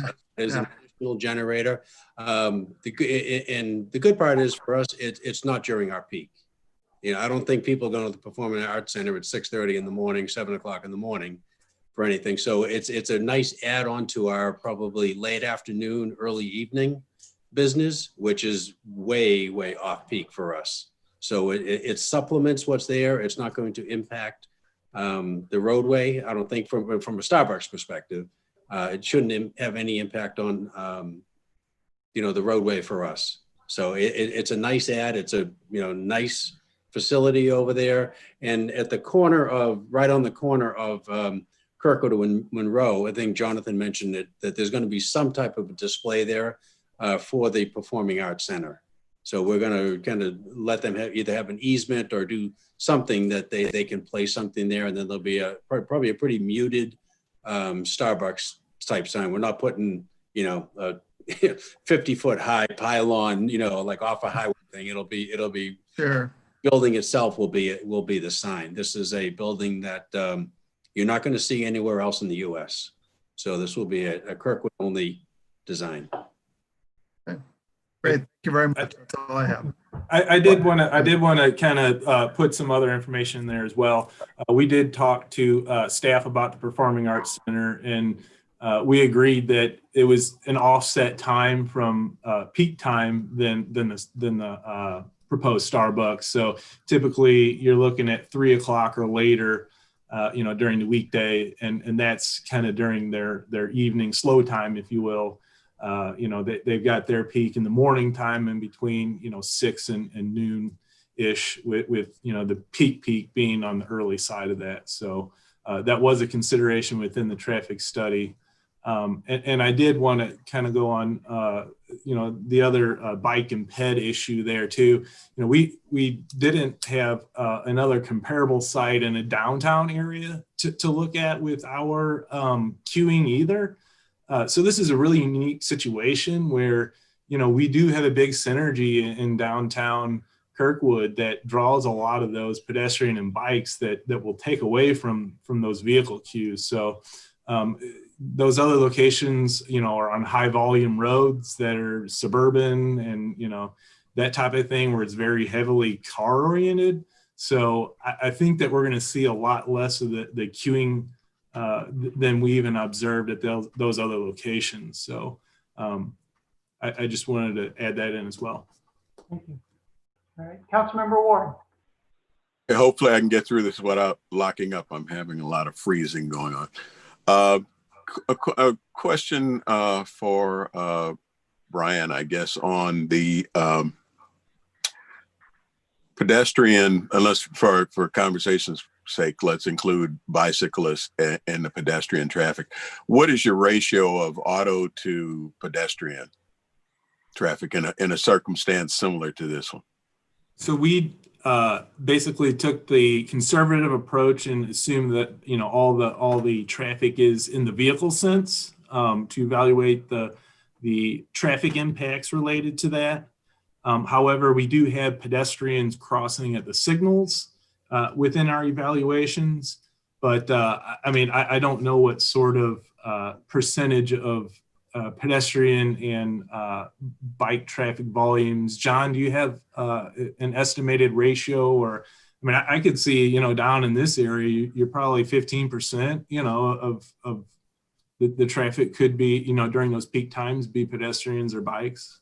Yeah, it's not something that we really track because it's something we can't do through our MOP or through our register systems. We can pretty much measure, you know, drive-through traffic, you know, or walk in or mobile order and pay, but we don't know of all those people that walk in the doors, did they walk from their apartment or condo next door, or did they drive and park in the parking lot? So yeah, but Councilman, I think that this will be a higher, you know, walk-in store than the other three that we mentioned, just because of where it is. It's a downtown. It's a you know, I'll call it an urban suburban market for us. So it's kind of unique. It's not on a, I mean, it's a busy road, but it's not a highway, and it's a lot of locals, and there's a lot of folks that live that can walk there versus, you know, down the street at Watson and Lindbergh, there aren't a bunch of people other than those office people that are coming up from the back that walk to those locations. So. Yeah, so, you know, we have quite a shortage of pedestrian traffic south of Madison to Clinton, and anything we can do to enhance that, I think, is better for our downtown business development. The other question I have is concerning the traffic, northbound traffic. Jonathan, what is the stacking from Monroe back to that curb cut?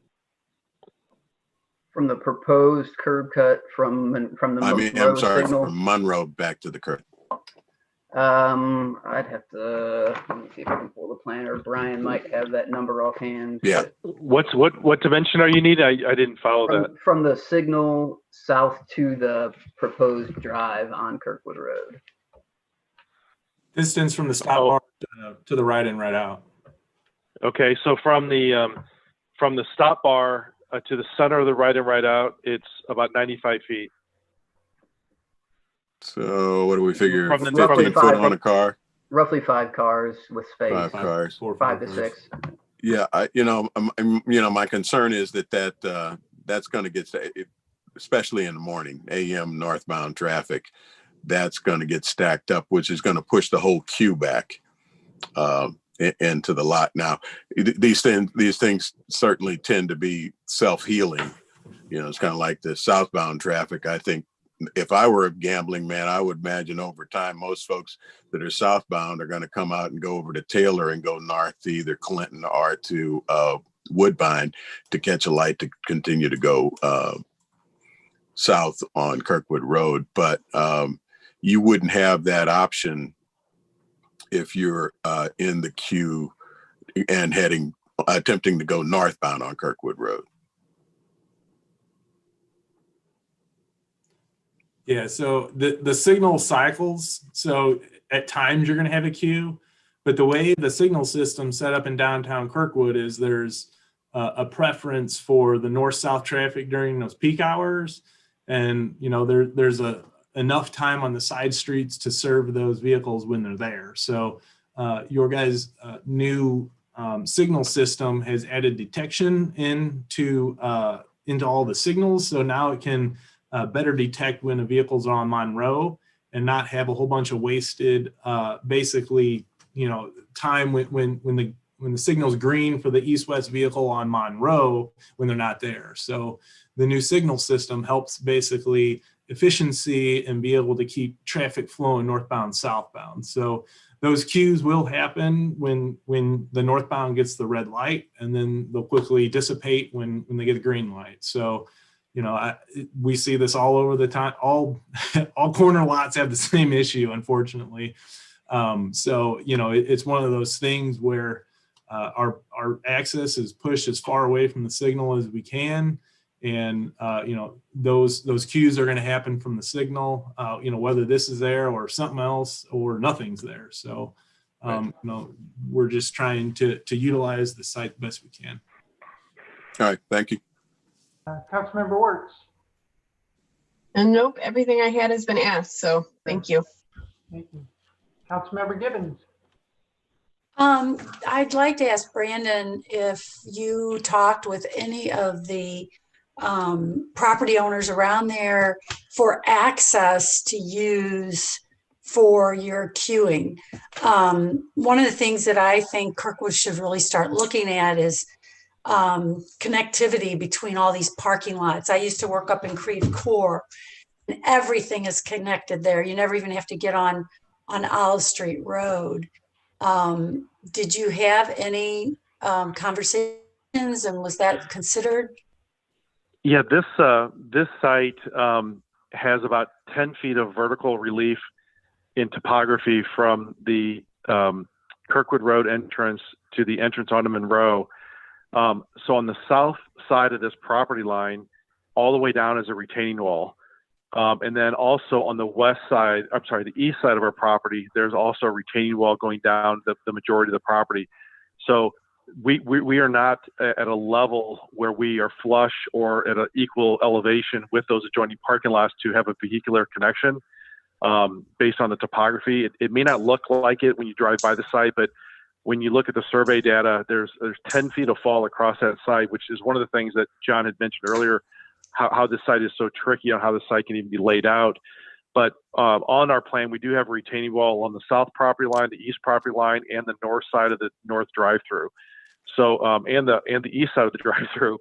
So the building and drive-through kind of sit up on a little plateau, and then we sit we're off from the properties to our south, and then we also sit up higher than the properties to our east. So there's no way to make that connection on this specific piece of property. But it's a great question, and normally we would look at those things, and staff would probably also look at having us look at cross access. But because of the elevation and the topography on the site, it wasn't. We weren't able to do that. Yeah, Ms. Gibbons, we did speak with the operator of the Wasabi next door. Yeah. Early on. He offered his full support. He thinks it's going to be great. We didn't get into any discussion about offsite parking or maybe employee parking, but he seemed pretty excited about what was going there. And so I could always reach back out to him. I do forget his name. I have it in my folder somewhere, but I just can't think of it off the top of my head. But we could chat with them about, maybe during peak, maybe just employee parking or something, because that's not going to impact his business. Doesn't open till later. Right. Well, I actually wondered if you couldn't actually queue through their parking lot too. I mean, yeah, you have it. Brandon explained the height difference. The height, yeah, but I mean, can't you do a hill? I mean, I don't know. No, I mean the site is so tight that we basically have a retaining wall right up against the property line. Yeah. On this, we're about 3.5 to 4 feet, about 3.5 feet lower than the property to our south, and then we're about 3 to 4 feet higher than the property to our east. So there's no room for that transition to take place. Okay. Yeah. And there's also different property owners. It's not just the folks that we're, the Schneiders that we're leasing this property from. I think some might own this Wasabi building. So there's multiple owners that would just overcomplicate even trying to do something. But even if it was physically possible, which it's not, it would be considerably more complex. I've also driven down Brentwood quite often because I used to drive that way to work. So I see backups on Brentwood Road getting into that Starbucks. So what's different about their location than this one with regards to, I mean, you're saying you don't think there's going to be any backups on Kirkwood Road, but yet there is backups on Brentwood. So first of all, I would never say never. I mean, could there be an order that gets mixed up and somebody has to park, it just gets slow, or, somebody quits in the middle of a shift? Never say never. Yeah. Is it possible? Yes. Is it probable? No. I will tell you that the Brentwood and White site is a lot smaller than this. It has 7 or 8 less parking spaces. It's more narrow. So it's a little, it does, you should have seen it when we first opened that store, because people were trying to take lefts in and out of there also. Right. Yeah. And that has been noted there. There's, a lot of it has to do with simple, I would say simple. just operational things that they do inside the store to make sure that they can keep that line moving as fast as possible. And I don't think on the other one, on the Brentwood and White site, you might be able to enter the site off of White, but you really can't get into the drive-through. It's not physically set up for that. That's the nice part about this one in Kirkwood is the way Brandon laid it out is you are able to utilize the curb cut on Monroe for access to the drive-through. So it almost like doubles the amount of queue versus what we have over at Brentwood and White. Okay, thank you very much. Thank you. Thank you. Thank you all for that. Do we have anyone who's attending via Zoom who wishes to speak on this, Freddie?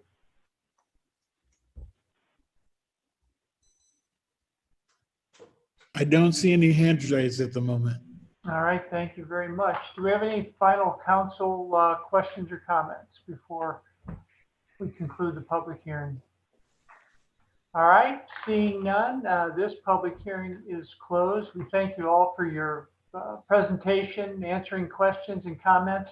And this item will be on our new business agenda at our next meeting, which is on January 7th. Thank you very much. Thank you. Thank you. Thank you. All right. We'll now go on to public comments section of the meeting. Yes, the public comments portion of the meeting is an opportunity for the city council to listen to comments from citizens. It is not a question and answer session, and the city council will not respond to comments or answer questions during this period. The mayor may refer any matter brought up to the city council to the chief administrative officer or city clerk if action is needed. If anyone is wishing to make a public comment, if you would please state your name and address for the record. Thank you. Thank you. Do we have anyone wishing to speak? There are no hands raised. Great, thank you, Freddie. All right. We will move on then to our consent agenda. Is there a motion to approve the consent agenda? So moved. All right, we have a motion and a second. Any questions or comments? All right, seeing none, all in favor of the consent agenda, please say aye. Aye. All opposed, say no. Motion passes. We'll move on to unfinished business, Bill 10857. Mayor and Council, this is an ordinance reappropriating $75,000 to the Building and Site Improvement Account, project number PR 2007, for fiscal year 2021 for the ice rink cooling tower project. We have any questions or comments? All right, seeing none, roll call, please. Mayor Griffin, Yes. Councilmember Sears, Yes. Councilmember Dewey, Yes. Councilmember Zimmer, Yes. Councilmember Ward, Yes. Councilmember Wirtz, Yes. Councilmember Givens. Yes. Bill passes. Bill 10858. Mayor and Council, this is an ordinance appropriating funds in the amount of $16,929 to the revenue account number 101-000-331.20.20, and then appropriating funds in the amount of $16,929 from revenue account number 101-0000-331.20.20 to the multiple expenditure accounts for CARES Act funding disbursement for the fire department. Do you have any questions or comments? All right, seeing none, roll call, please. Mayor Griffin, Yes. Councilmember Sears, Yes. Councilmember Dewey, Yes. Councilmember Zimmer, Yes. Councilmember Ward, Yes. Councilmember Wirtz, Yes. Councilmember Givens. Yes. Bill passes. New business, Bill 10859. Mayor and Council, this is an ordinance granting a special use permit amendment to Ordinance 9490, which allowed the expansion of a legal non-conforming use at 800 South Guyer Road for a restaurant and banquet uses with outdoor use subject to certain conditions. Is there a motion for approval? So moved. I got a motion and a second. Any questions or comments? All right, seeing none, all in favor of first reading, please say aye. Aye. Aye. All opposed, say no. Motion passes. Bill 10860. Mayor and Council, this is an ordinance appropriating funds in the amount of $36,190 from the Equitable Sharing Fund balance to the equipment account, approving a contract amendment with Murphy Company in the amount not to exceed $36,190, which includes a contingency of $3,290 for police department video system upgrades, and authorizing and directing the mayor to enter into an amended contract. Is there a motion for approval? So moved. Is there a second? Second. All right, the motion is second. Any questions or comments on the bill? All right, seeing none, all in favor of first reading, please say aye. Aye. Aye. All opposed, say no. Motion passes. Resolution 129, 2020. Mayor and Council, this is a resolution approving the site plan for a two-phase campus redevelopment for the Montessori School located on the property at 1280 Simmons Avenue, subject to certain conditions. Is there a motion for approval? So moved. Is there a second? Second. Do we have any questions or comments on the resolution? All right, seeing none, roll call, please. Mayor Griffin, Yes. Councilmember Sears, Yes. Councilmember Dewey, Yes. Councilmember Zimmer, Yes. Councilmember Ward, Yes. Councilmember Wirtz, Yes. Councilmember Gibbons. Yes. Resolution passes. Move on to city council reports. Does anyone have anything to report? I see no hands. All right. Chief Administrative Officer report. I have nothing to report at this time, Mayor. All right. City Attorney report. I have nothing to report, but I would wish everyone a happy holidays and a very safe and happy new year. Likewise. I will Thank second you for that. John. You? All in favor? Likewise. Aye. Let's move to the next year, huh? That's right. City Clerk report. Yes, Your Honor. I have just two things to report on. The first is the December 16th, 2020 meeting of the Planning and Zoning Commission was canceled due to lack of business. Their next meeting will be scheduled for January 6th, 2021. And the other item is upcoming public hearings. We have one scheduled for January 7th, 2021, which is a request for a site plan to construct a 3-unit multifamily building at 144 West Adams Avenue. And that's all I have. Great, thank you.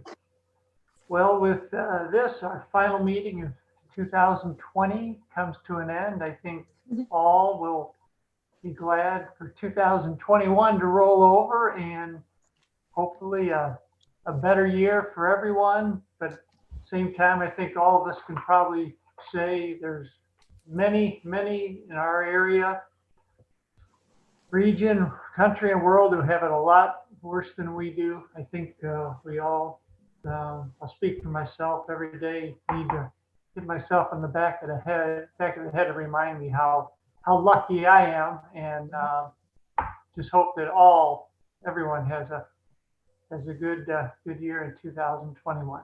So with that, this meeting is adjourned, and we'll meet again January 7th, 2021. Yeah. Ho, ho, ho. Good night, See you everybody. guys next year. Bye, everybody. I volunteer to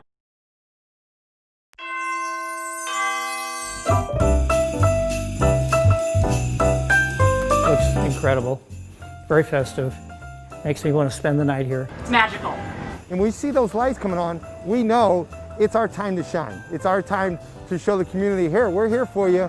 Welcome. Definitely feels like the holidays. A lot more traffic. And I think that having some type of tradition, especially when it's a tradition that is local, that has been here forever, makes people feel really well about it. This is most definitely a family business, has been forever. It gives me a warm, fuzzy feeling. When I see these people come in with their small children and they tell us, you know, we came here with our mom and dad when we were young kids and picked out a Christmas tree. Igloo dining. Cheers.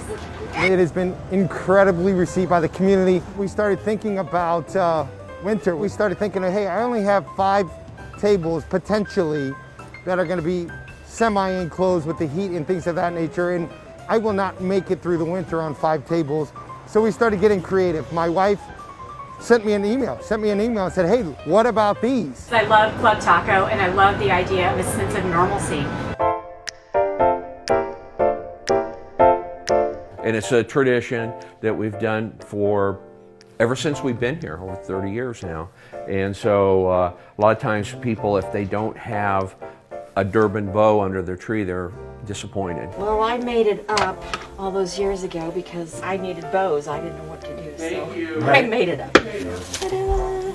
For the overall majority of the businesses downtown, it's probably been a tough year, and maybe even going to continue to be tough next year. So having a good holiday season is important. The downtown Kirkwood community is always so welcoming. There's so many little shops with their doors open on colder days. There's so many shops that are welcoming you in regards to saying, hey, welcome to the community. We know that's a little different and you're wearing your mask and things of that nature, but we're glad you're here. Welcome to the community. Well, I think it's just wonderful spirit. People are happy, joyful, shopping, spending money, and I think being in Kirkwood gives you that feel too, and I think it's really important to support the small businesses. It's been so difficult for them, so I think everyone is thinking about that when they're shopping. It's our famous Christmas coffee. We sell almost 1,800 pounds during the holiday season. People bake for it, they love it. Baking items and cooking items are what people are looking for. Oh yeah, it feels like the holidays, that's for sure. People are friendlier and they're careful, but they're happier, they're friendlier, and I feel they're more considerate of another person. Tradition is what people are looking for. They want some sense of normalcy.